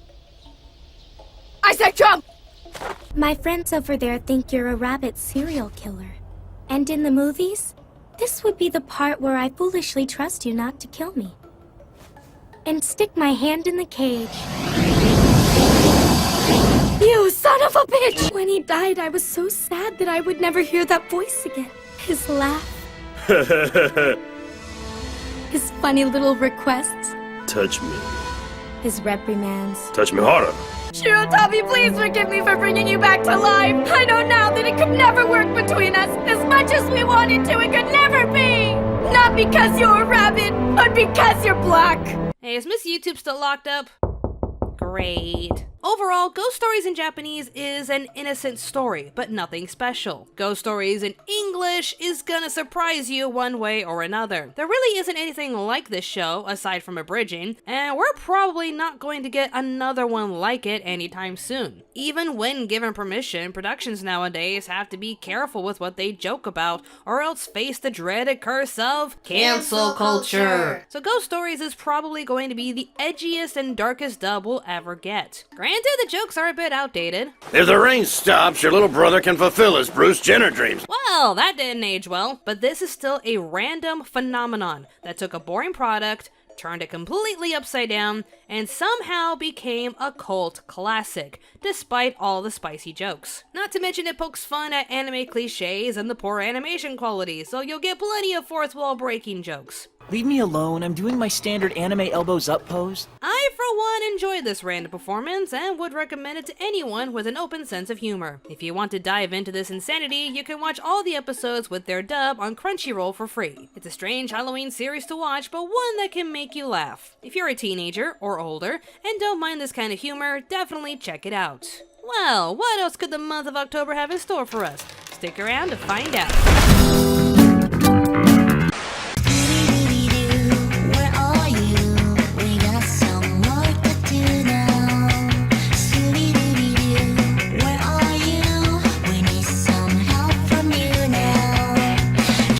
Who are they gonna call? Ghostbusters, Tom? No, Diane, their insurance company. Vodka Barbara Streisand. Karen Martin, why did you die? How did you die? I don't think you should be saying the name so much. Karen Martin. We're f***ed. When you want somebody gone and you don't want to wait too long, call the immediate murder professionals. Hand grenade or cyanide will make it look like suicide. The immediate murder professionals. But it made me into the reaper I am today. You mean a pathetic slave to 2 children? Exactly.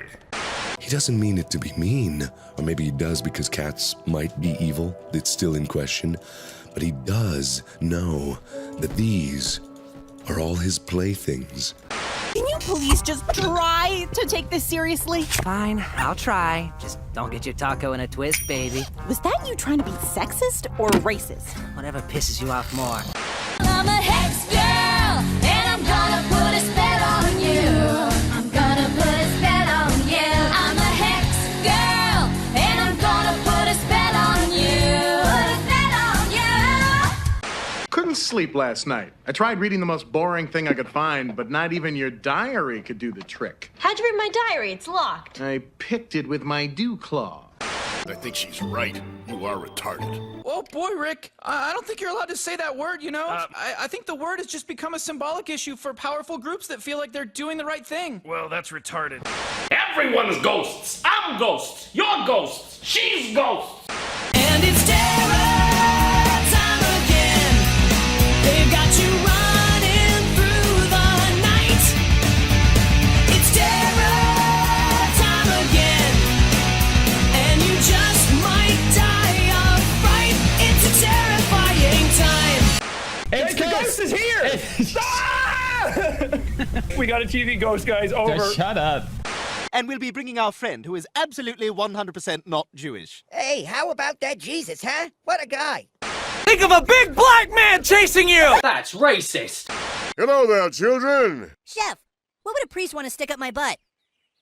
Goodbye.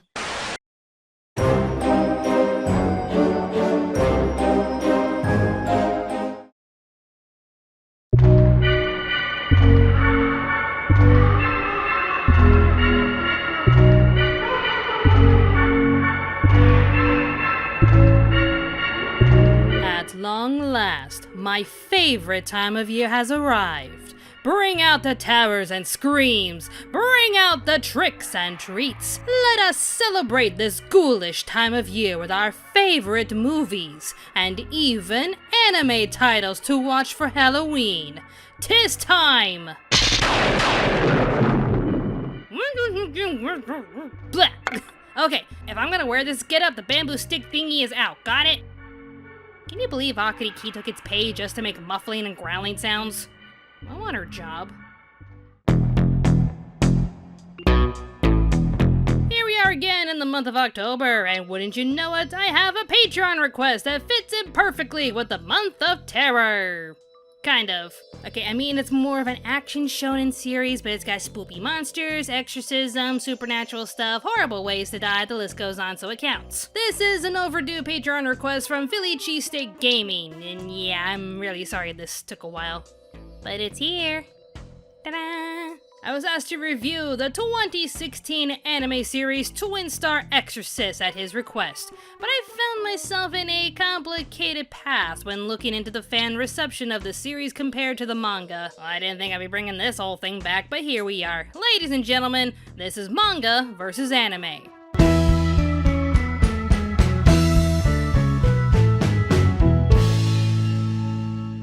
And before we move forward, YouTube loves to favorite videos with a lot of interaction, so if you'd like to help our channel out, please leave a like on this video, subscribe if you want more awesome reviews, and leave a comment down below. Interaction is seriously the key to helping your favorite YouTuber, so I appreciate it if you did. Sosei no Onmyoji, aka Twin Star Exorcist, started off as a manga series written and illustrated by Yoshiaki Sukeno. It was serialized in Shueisha's Jump Square magazine in October 2013, and still releases individual chapters till this day. Okay, at this point, they're at like chapter 98, and it's not really near its conclusion just yet. Sources are saying Sukeno is wrapping things up, but it'll take roughly another 12 to 13 volumes to finish everything up. Still not as bad as One Piece.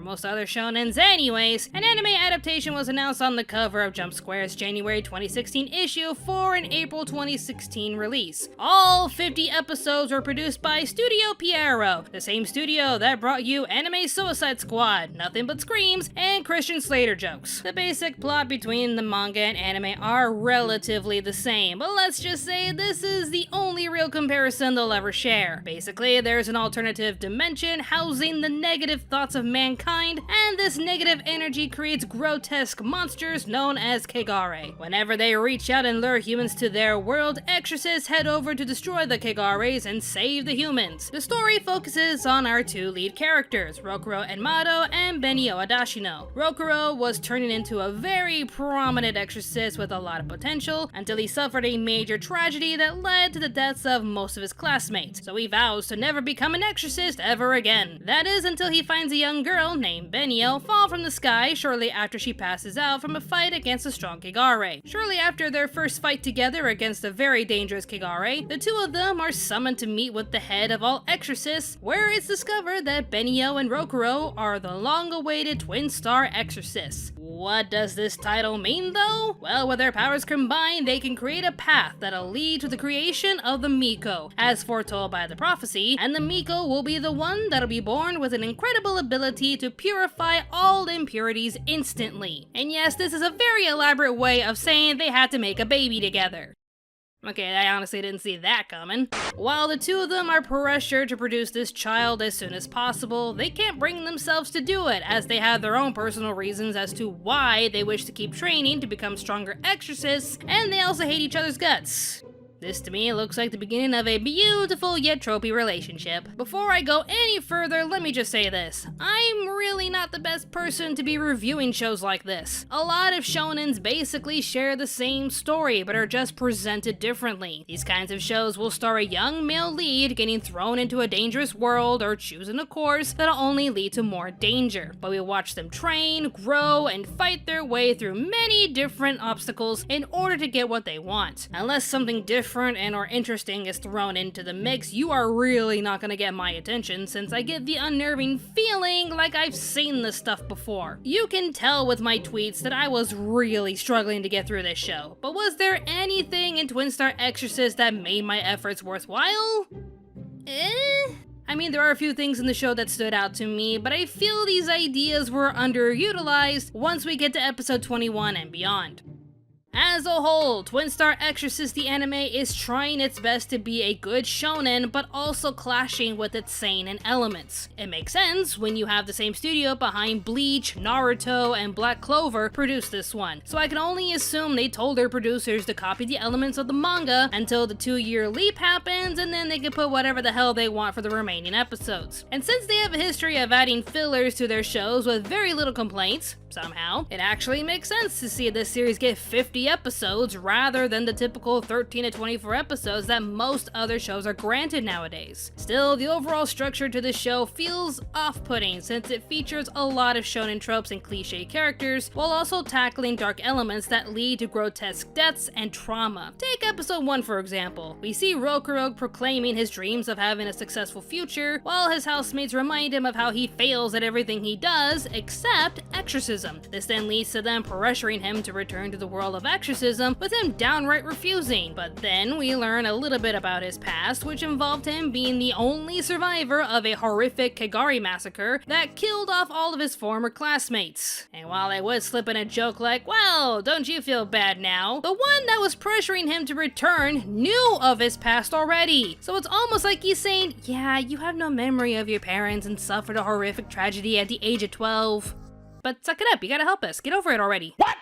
It only makes it worse when you discover what really happened that day and how he got his cursed arms. I'm just left here wondering where the hell is his therapist? Why isn't he here right now? Comparing all of this to the manga, however, I mean, a lot of these elements are still there, but it is handled a lot better. You can tell the manga was more focused on the, exorcist element rather than just fight scenes within its first chapter. The anime starts off with Rokuro's flashback, then we're introduced to Benio, cut back to Rokuro getting dumped, then back to Benio about to get off a train until she's attacked by Kagare. And that's when we get the falling shot, emphasizing more that this show will have a lot of action and prioritize the fight scenes. The manga, however, starts off with Rokuro's flashback, and then we cut to an actual exorcism of a girl possessed by a Kagare. Wow, did you know that this show had exorcists in them that can actually perform exorcisms?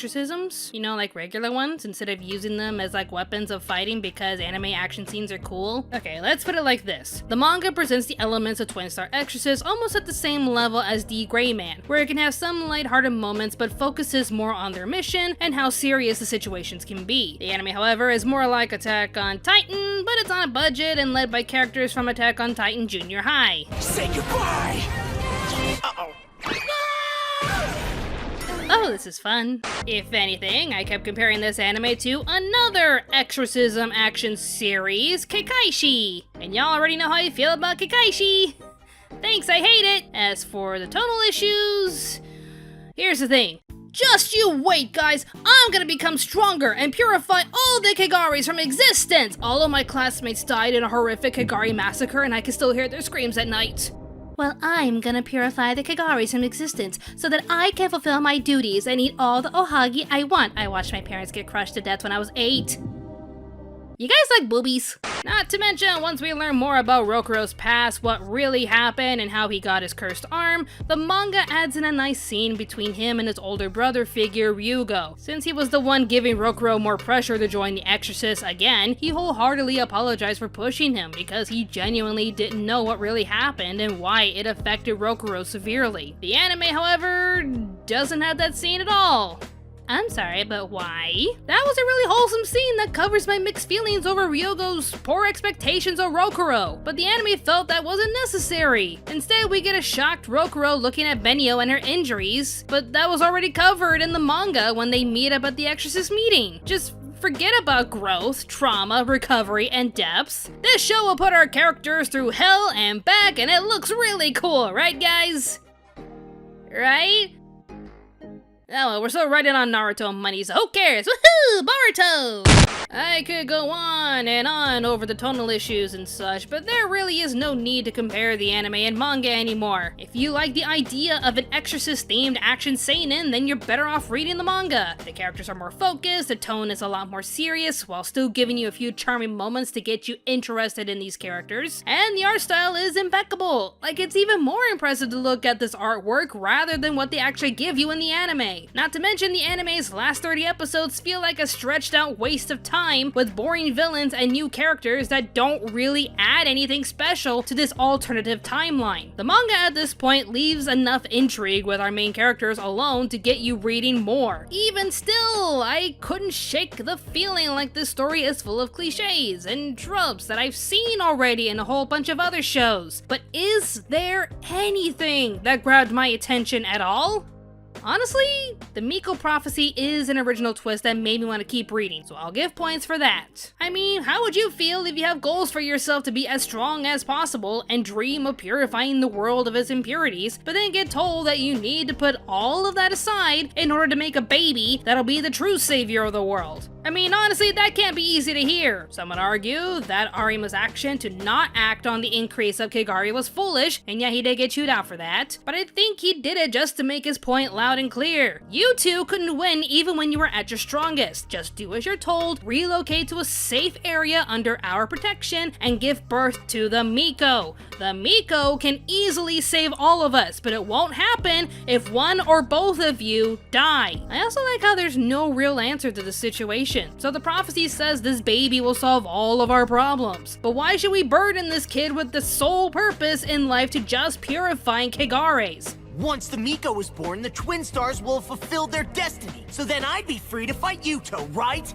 Well, yes, I suppose that would suffice. No, you're wrong, it wouldn't! I mean, no matter if it's going to be an easy job for this kid or not, no matter if it's part of the prophecy or not, the other exorcists must do their part to make sure they're not alone in this fight, and don't have to burden them with everything. As selfish as it may seem for Rokuro and Benio to prioritize their training and personal goals over giving birth to the prophecy, at the very least, they want to become worthy enough parents to the Miko. They want to set an example for their future children and help in their efforts towards a brighter future, rather than use the prophecy and toss all of their responsibilities onto this one kid. That's actually pretty admirable to me. A little risky given the circumstances, but it's understandable.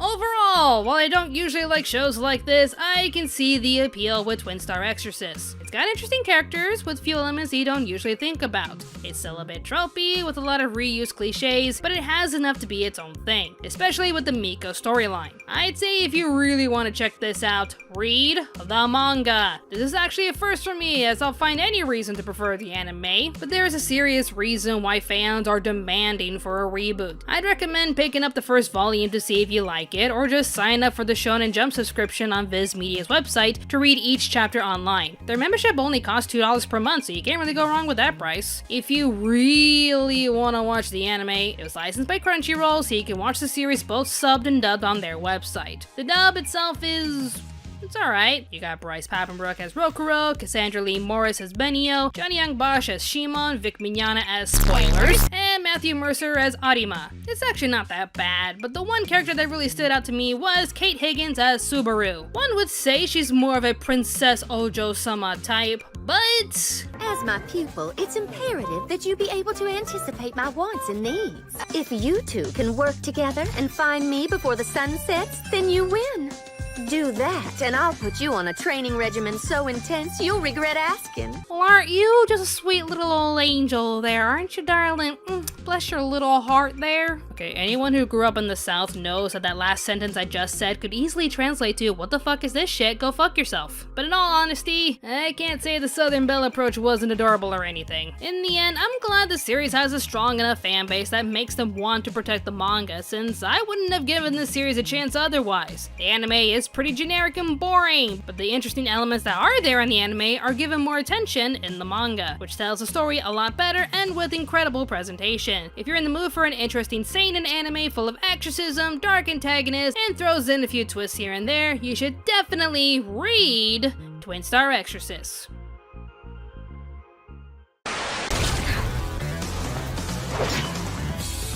Come at me, bro. Fighter-Man, Fighter-Man. Overall, he is fairly bland. Hit some stuff, hit some more. Outside combat is quite a bore. Look out, he is a fighter-man. Oh my god, did that spell work? You know, like the one where you write your name in an eraser? I hear the head cheerleader's having an abortion. Who are you gonna call? You're back. fat mom, taking her for a fat time. Nice try, Demon. His fat mom is dead! This Friday, I am receiving an award from the AMA. Jerk off of the year. No, bastard of the year. Don't you tell me. Guy I despise so much, I'd pay someone to kill you and stuff you and leave you by my bed so that when I wake up in the morning, I could roll over and punch you in the face. Of the year. It's a brand new day and the sun is high. All the birds are singing that you're gonna die. All that matters is standing people next to other people and then make them fall in love and then they make babies. Tactical advantages? No. Strategic unit choice? No. Items? No. I need babies! I need more bodies for my army. So go ahead and get busy. They gonna stay beginners with the crap baby tips like these, you goose-legged well-fought. Some people actually take this game seriously and don't cheese the combat. Well, excuse me, you ding-dong. Why didn't you go make a video about how I'm about to beat your face in with this 2.8 case? Oh, you wanna go now, dude? You wanna square up? Bring it on, you New Zealand shrimp nugget! Ah! Impressive, you know? I mean, I've never had a student score 0 in everything before. What do you mean? I chose exactly the perfect spell for every situation. Well, you answered fireball for every question. What's your point, person within fireball distance? What about Sherry's behavior is upsetting you? Oh, boy, where do we start? The way she looks, the way she smells, the way she is. She exists. I hate her. All of the above. Out of this house! Out of this house! I love looking at boobies. Hello! My name is Inigo Montoya. You killed my father. Prepare to... What's up, Gorny? I've been traumatized. Just the precamur tuki princeps militia celestis. I don't know what those words mean, but I'm hoping it's doing the demons away. The power of Christ compels you! The power of Christ compels you!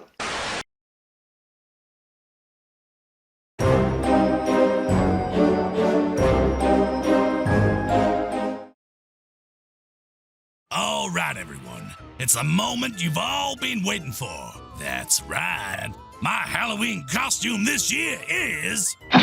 Ta-da! Get it? I'm a ditto. Oh, I knew you weebs would like it. Not even Robin can top this look.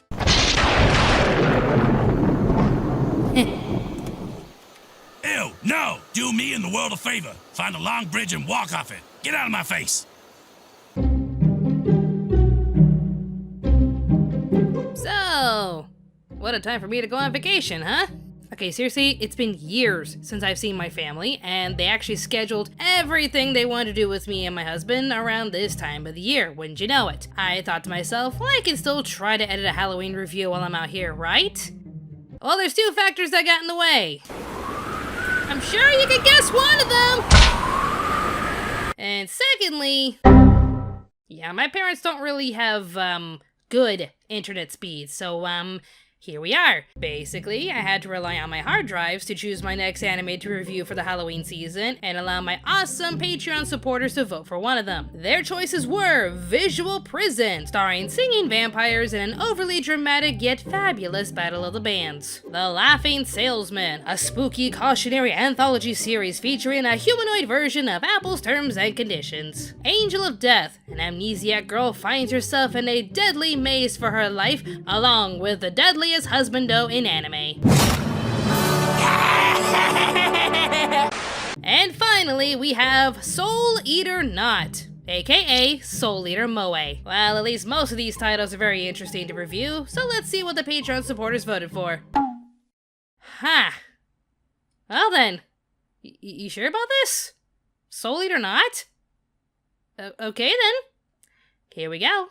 Soul Eater, one of the most iconic anime to debut in the late 2000s that became instantly popular because of its style, aesthetics, and overall presentation. It was dark with a Halloween gothic flair mixed in with urban street styles, so this naturally appealed to every anime fan who shopped at Hot Topic. Not that I would know or anything. Anyways, in comes Soul Eater Not, a prequel series also created by the original mangaka Atsushi Okubo that would go deeper into the world of Death City. But yeah, something seems a bit different with this one. I just can't put my finger on it. This story focuses on a young girl named Sugumi Harudori and... Huh?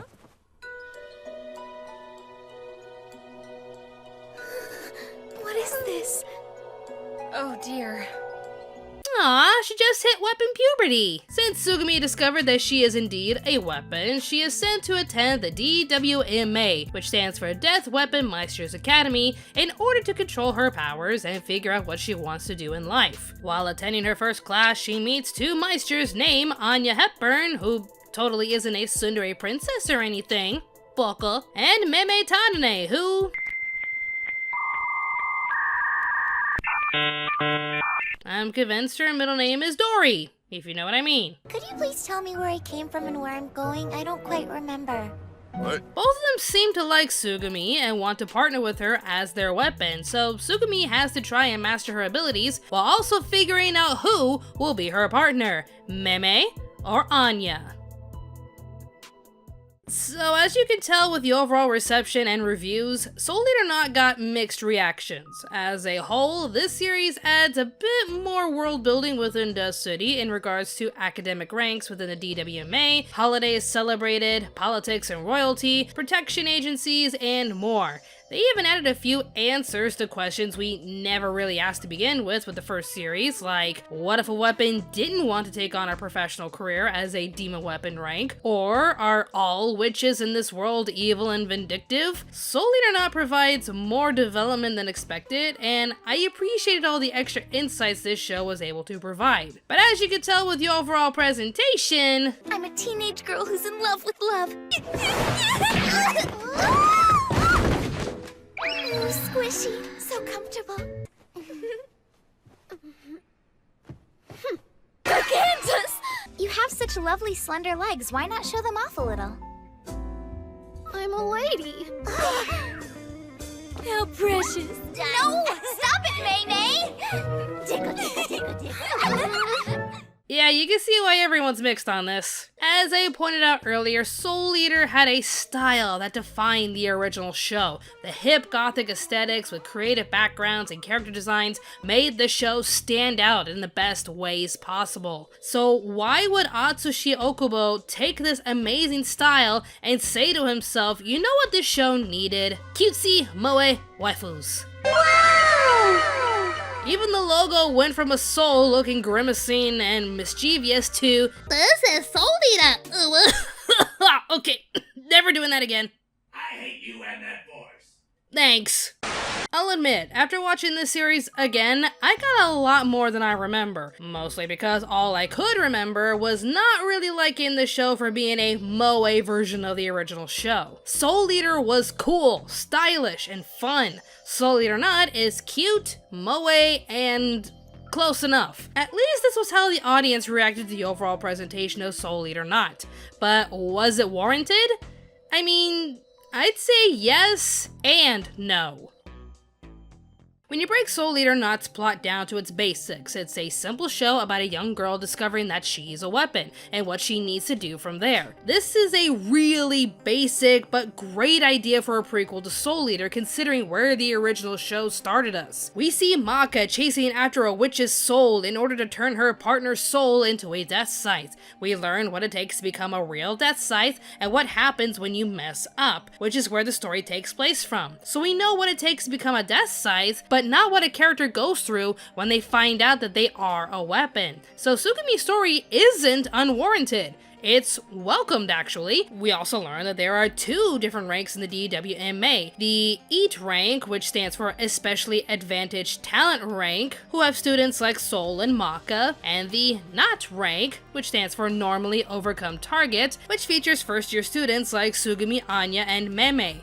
The NOT rank is not just a rank for the first-year students, but also for students who aren't interested in becoming professional weapons and meisters, but still need to harness and control their abilities in order to live a somewhat normal life. As a prequel idea for Soul Eater, this setup is perfect. And yet we throw these characters into typical moe scenarios like going to school, thinking about senpai, comparing boob sizes, working at a cafe just to put our girls in maid costumes, getting ready for the school festival, friendship montages, and need I say more. Not to mention, these new girls have characteristics you can pull from any other moe show, such as the clumsy protagonist who makes mistakes but has a heart of gold, the ditzy one who's extremely forgetful and quirky, the snooty princess whose blood type is 100% tsundere, the weird and quiet one, the punk bully type who just wants to be alone but secretly wants a friend, the strict type with a blushy crush on her senpai, the sweet one who tends to get picked on the most, and psychotic mom. I can imagine what you might be thinking of me, but you see, Paul, it's all okay. I'm sorry. I don't understand what you're saying. Do you know about the early days of the Kimberly diamond mines? I worry for every girl in this dormitory. Ugh. But as I said earlier, the negative reaction towards the show is and isn't warranted. Does the moe formula ruin the vibe for a Soul Eater story? Yes. Does that mean there's no reason to not watch this prequel? Kill yourself, girl. No, don't! Not really. Soul Eater Not offers a lot in regards to world building, but it also provides interesting developments that took me by surprise. The obvious one I can point to is the character development of Liz and Patty Thompson. We knew them as the two sisters who grew up in the Bronx, who eventually team up with Death the Kid as his weapons. Soul Eater Not shows us that the transition from the Bronx to Death City wasn't the smoothest since they took the thug life with them. This made them extremely aggressive, ruthless, and unsympathetic towards anyone who crossed them, but they had to learn through Sugumi's intentions and from their employer that they don't have to be so defensive in a safe town like this. There's also the interesting case of Kim, a bully in the girls' dormitory who really doesn't want to be around people due to her secret. And I'm just gonna spoil this little detail here since it's part of my argument, but spoiler warnings just in case. Kim is actually a witch. Witches are usually classified as mortal enemies to the DWMA, so being a witch within Death City is usually a death sentence. Kim is willing to take the risk, however, since she really doesn't want to be a witch. If she wants to use her powers, she's going to use them to help others and heal them if they're injured. Overall, she just wants to live a normal life away from the witch's coven, and use her powers for good. So even though Soul Eater sets up most witches to be vindictive and vengeful towards Death City, it's nice to have another good witch like Angela. But speaking of evil witches, we have the Scorpion Queen herself, Shaula Gorgon. Honestly, I am absolutely obsessed with her character design. I mean, every witch from the Soul Eater universe is iconic, like Medusa, Erica, Mizune, and especially Arachne, the Spider Queen. But Shaula's design to me just takes the crown. Not to mention, she is a very impressive villain to face.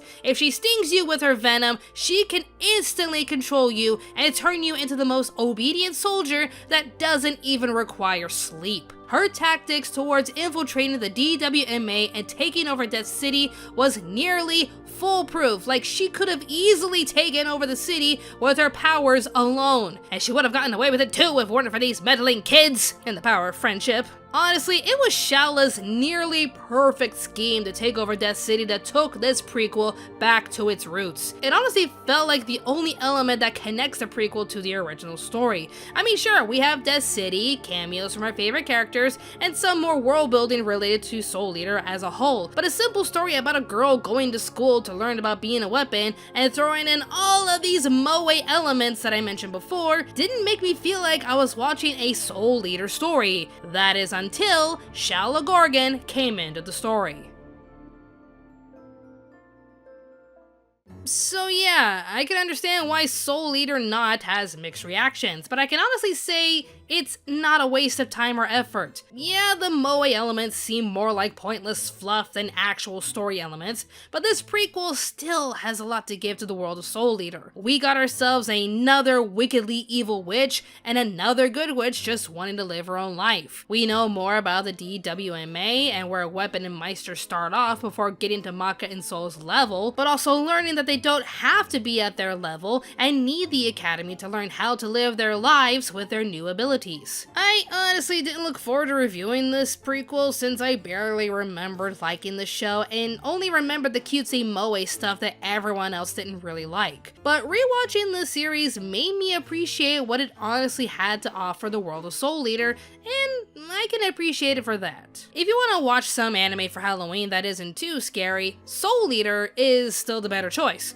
But if you have some time, I'd say check out Soul Eater Not. It may be cutesy, but it still has some love for the Halloween season, it's got Shala Gorgon, and an interesting plot twist that contributes more to Meme, surprisingly, but I'm not gonna spoil it here. Look, all I can really say for her is that with these scenes, she never seems to stay in her own bed. This note is weird. Next time is you for one. Are you kidding me?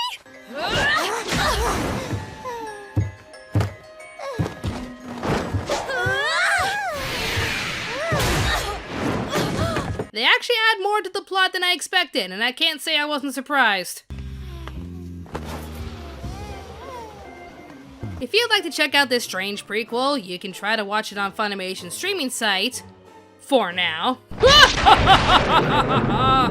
on Apple TV in the UK and Australia. Overall, Soul Eater Not wasn't necessarily the sequel anyone wanted due to its cutesy moe presentation, but I still think it adds more than what we expected. If you're in the mood to learn more about Death City and celebrate Halloween with a cutesy gothic flair, then check out Soul Eater Not.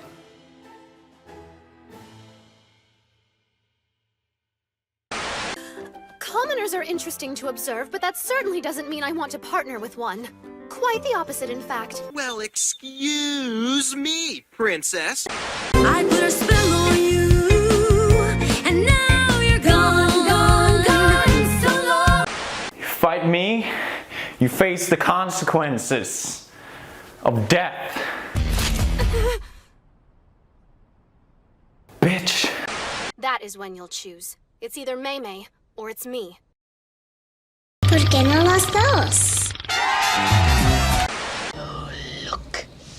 Another glorious morning. Makes me sick. I'm sleeping, can you hear me snoring? I'm sleeping, can you hear me snoring? Who's been messing up everything? It's been Agatha all along. The only problem is, I can't remember what I've forgotten. Are you kidding me? Scorpion. Get over here!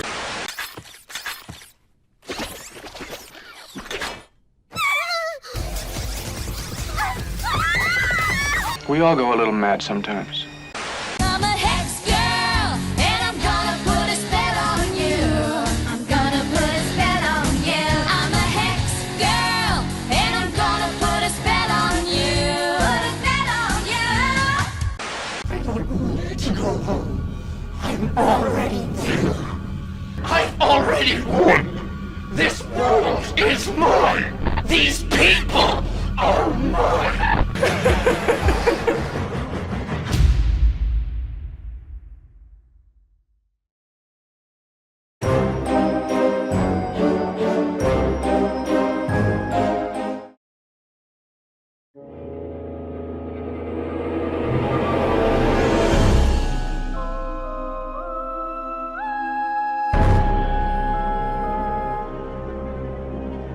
The month of spooktacular delights is upon us yet again. A celebration known throughout the world by many different names. Halloween, All Hallows Eve, Samhain, The Devil's Holiday, 31 days of Halloween movies on multiple different cable networks, spooky months, and even the season of the witch. Oh, what can I say? This one had my name on it. Growing up with Toonami and Adult Swim, my generation was treated to a wide variety of anime. There were so many different titles to choose from, it was as if there was a special anime for everyone. You like fighting? Here you go. You like girl power? Here you go. You like space? Here you go. You like mechs? Pick one. Since I couldn't really afford cable all the time and the fact that some of these shows aired way past my bedtime, I wasn't really able to watch all of these shows. There was one title though that aired on Adult Swim in 2004 that I never got around to watching, and that was, of course, Witch Hunter Robin. Hey, for us Robins, finding anything with our name on it that wasn't attached to Batman was a blessing. Regardless if it was spelled correctly, but it's still a win for us. This aired when I was a junior in high school, but even though I never really got around to watching it, I still found myself drawing fan art of Robin since I thought she was really cool. I have no idea where those drawings went, but I remember being very proud of them. So, what the heck, it's got witches, it's spooky month, let's watch an anime that's 20 years old that debuted in my childhood just to see what it was all about.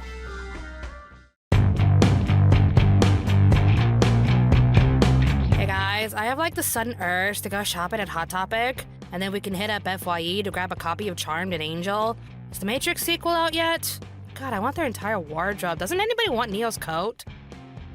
Before we explore into how young this show made me feel, let's cover the basics. You know the drill. Witch Hunter Robin was an anime original series produced by Sunrise Studios and Bandai Visuals, the same two studios that basically made a good chunk of the anime we watched on Toonami and Adult Swim. Together, they produced 26 episodes of Witch Hunter Robin and released them on TV Tokyo from July to December 2002. The show was about an organization known as the STNJ, hunting down and capturing witches throughout Japan. Recently, one of the hunters died while on a mission, so a new hunter is sent to take their place named Robin Senna. She is known as a craft user, trained to use a firecraft to attack her targets and trained in the art of witchcraft, just to understand their crafts and tactics. The group is mostly welcoming with the exception of the lead hunter, Amon, who is tasked to watch over Robin out of skepticism. Since this was an anime original, there's no manga or even any light novels to base the story from. This is just a random idea director Shuko Murase came up with. And given the era this show was released in,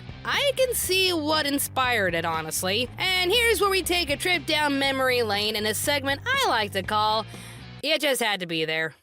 Late 90s and early 2000s was the home to many genres and aesthetics clashing and bombastically coexisting. A genre that was a favorite to young teens and adults was the modern supernatural genre, fit with punk and gothic themes. You had shows like Buffy, Angel, Charmed, along with films like Queen of the Damned, Blade, and let's just throw in Matrix just for wardrobe reasons. Funny how in all of these titles there's at least one long-ass coat being worn by someone, somewhere, and by God, we all wanted that coat. Oh look, Robin's wearing one too. My point has been proven. Given how there really wasn't a source material for this show and what year it was released in, I am under the assumption that Witch Hunter Robin is a product of its time. A time where we worshipped angsty heroes, wearing awesome clothes and doing all sorts of cool shit like hunting down monsters while trying to live normal lives. As basic as it may seem, these stories also throw in a dash of existential dread to make us think about complex issues, such as the moral standings of our characters and how complicated their cases can be. In the case of Witch Hunter Robin, Robin Senna is a girl raised with a strict religious background and swears to protect others from the evils of witchcraft, never once questioning her craft ability being linked to any sort of witchcraft. I am not a witch. My craft is one that's used to hunt witches. So even though she is a good girl doing her best to protect the city from evil witches, would her own companions and family abandon her if she was accused of witchcraft? So yeah, case in point, made in the 2000s, dealing with the supernatural and complex ideas that make us all think, starring angsty-looking characters with hearts of gold, and wearing gothic attire we all wish we had. Product of its time, and I'm here for it. So while this show gave me the sudden urge to listen to Evanescence while wearing my darkest attire, which at this point is a pair of jeans, with a corpse husband gloomy shirt, beads, Jack Skellington socks, I'm a casual goth, what can I say? What did I think of Witch Hunter Robin? Well, like I said, this show reminded me of shows like Charmed and Angel, which is definitely not a bad thing because I love those shows. Aesthetically, this show is my jam. Story-wise, it's honestly pretty good. Pretty basic and standard, but it's a type of story you'd have seen everywhere during this era. A gifted girl doing her best to protect innocent lives while earning the trust and respect from her colleagues, despite some being skeptical of her craft. Especially Mr. Dark and angsty bad boy over there, who's not easily to trust anyone because he's a bad boy. He's got trust issues. Of course, I'm talking about Amon. How you doing there? Of course he hates witches because of something dark and tragic that happened in his past. Of course he's the serious type that has to be tough towards others if they mess up. Of course he doesn't trust a craft user who is knowledgeable about witchcraft, even though he works alongside another craft user who is knowledgeable about witchcraft. But the only difference is she's a sidekick while Robin sets everything on fire. Big difference. He's the leader. He has every right to be skeptical, and he totally dropped his copy of the latest My Chemical Romance CD album from one of his many pockets that's in his long-ass coat. Oh, Linkin Park too. Despite how cliche their relationship was, I still found the chemistry between Robin and Amon kind of adorable. She may be useful to us for now, but her powers are out of control. There's no way I could ever trust someone with uncontrollable powers as hers. See, she can't even aim right. She's a danger to all of us. That or she don't know, she may need glasses? Do you think she needs glasses? Well, that's on her. She needs to take responsibility for her body, her powers, and her actions. And what did the doctor say? That my eyesight gets worse when I use my powers. Okay then, so wear your glasses there, sweetie. Do I really have to? I really don't wanna. No arguments, young lady. Put your glasses on. That's a good girl. Now let's go get some coffee from Harry's and make people speculate if we're in love or not. I'm 15 and you're 25 though. Shh. Doesn't matter. Fanfictioners are typing already. I need an adult. I am an adult. Alright, going back to the topic of gray areas, Witch Hunter Robin comes off as a basic show about hunting evil witches. But of course, being an angsty show questioning whether or not Robin is a witch or not, the moral question of the show is, of course, Are you a good witch or a bad witch? and even if you were good, does that really matter to the organization? It's hinted that there is a gene in every witch that can awaken some dark entity from within them, influencing every witch to turn evil. But as you keep watching the show, you ask yourself if that's really the case. Will Robin and anyone with a witch's gene wake up and just be evil? Or did someone with a higher authority manipulate humanity into thinking every witch is evil and they all need to be destroyed? I think we all know the answer for a show like this. The thing is, though, the majority of the crew working for the STNJ have some form of a witch's gene in their blood. If the organization is just hell-bent on getting rid of every witch in the world, swearing that they're only thinking of the public's safety, what makes them think they won't be next? There's also the moral question of testing and experimenting on witches when we find out where Orbo comes from, the mystery green liquid that protects the hunters from witch attacks. If the hunters knew where it actually came from, would they still be okay with the organization using such tactics to meet their end result? Would they question why and how they came up with this method? The world starts to open up with all sorts of questions the more we watch. When the family flees from the city for their safety, when they suspect their children could be potential witches, when a father has to turn in his own child for witchcraft out of fear of being captured himself, a husband and wife mourning the loss of their daughter because she was revealed to be a witch, the same couple also accepting their fate when their own gene awakens and they know that at any second they'll see their daughter again. Are we the baddies? And that's Witch Hunter Robin in a nutshell. An angsty product of the early 2000s with everything punk modern goths loved. Supernatural stuff, dark themes and aesthetics, long-ass coats we begged our moms to have, a basic plot that turns interesting while making us question the status quo, and a potential romance that may or may not happen, which doesn't stop you from writing that fanfiction. It's a product of its time, but would it work today? I'd mostly say, yeah, kind of. It's a story that features questioning one's morals and actions while sticking it to powerful organizations with way too much power and influence. But I do think the ending would not be satisfying to most people of the modern audience. I mean that as in, if y'all were not satisfied with the ending of Princess Tutu because everyone needs to live happily ever after with their true love, then you wouldn't have liked this ending. An open ending making you question if some of your beloved characters are still alive or not? Well, not in this era that needs to hold your hand and overly explain everything to you, like the writers think that you're dumb.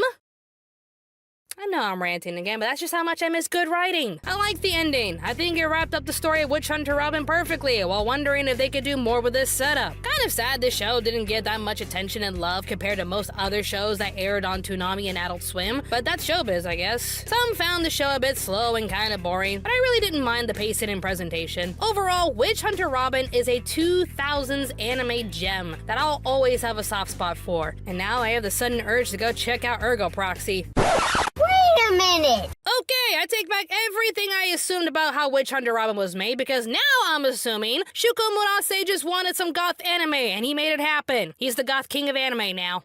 If you want to check out Witch Hunter Robin, all 26 episodes are available on Crunchyroll and Amazon. DVD copies are still out there, and I was actually lucky enough to find these DVDs on sale on eBay for $25, so happy hunting if you want physical copies. And of course, I listened to the English stuff because, hello, it's a Toonami series. I have a high chance it'll be good. And sure enough, all of the greats are here. I even recognize most of them. Kerry Walgreen, Crispin Freeman, Dave Wittenberg, Mila Lee, Johnny Young Bosch, Wendy Lee, Michelle Ruff, Lex Lang, and even Jameson Price, aka Curry Daddy. What an all-star cast, and yes, it was awesome. There you go, my specialty, Japanese soup spaghetti. I do not stand corrected. I myself love Japanese spaghetti soup with jelly-filled donuts for dessert. In the end, I've always wanted to watch this show, and after 20 years, I'm finally glad I did. If you're in the mood to watch a show about witchcraft with gothic attire and aesthetics, you should definitely check out Witch Hunter Robin.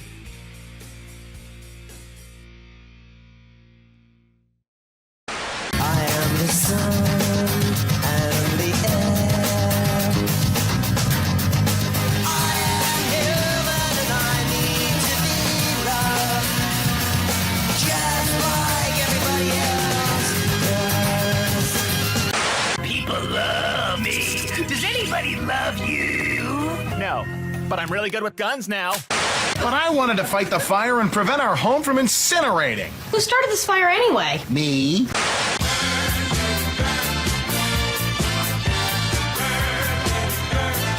If they're really witches, why don't they use their powers to escape? That sounds like witch talk to me, Lisa. Never mind. How's that feel? Yeah, you like that? Yeah? Power of Christ compels you, bitch. Thank you for choosing Mario Teaches Typing. What makes you think she's a witch? Well, she turned me into a newt. A newt. We got better. Must be the season of the witch. Must be the season of the witch. Man, it's so boring around here. I wish something terrible would happen and everyone would die. That would be great. You want to hear about the extensive lore of Halo 3 and Makeout?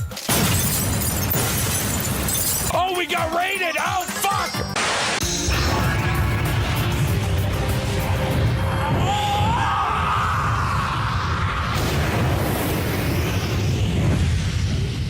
I've always wanted to use that spell. Oh, you found a door. Did it open? A door that I can't open. Just like every other door in my life. Metaphor. Always shut. Metaphor for being dumb. What the Wait, SpongeBob! We're not cavemen! We have technology! Kill it with fire! What if it's me? Oh, praise Bingus. Oh, please. I pray to official Anycat on Instagram. Every damn day. Oh, God. When will it end? Why did I risk my life for a selfish brat like you? Well, that makes you ugly and stupid. I hate watching her leave, but I love watching her leave. I'm a hex girl, and I'm gonna put a spell on you. I'm gonna put a spell on you. I'm a hex girl, and I'm gonna put a spell on you. You've made it to the end.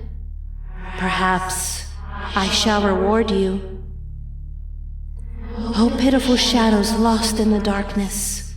Will you stay tuned?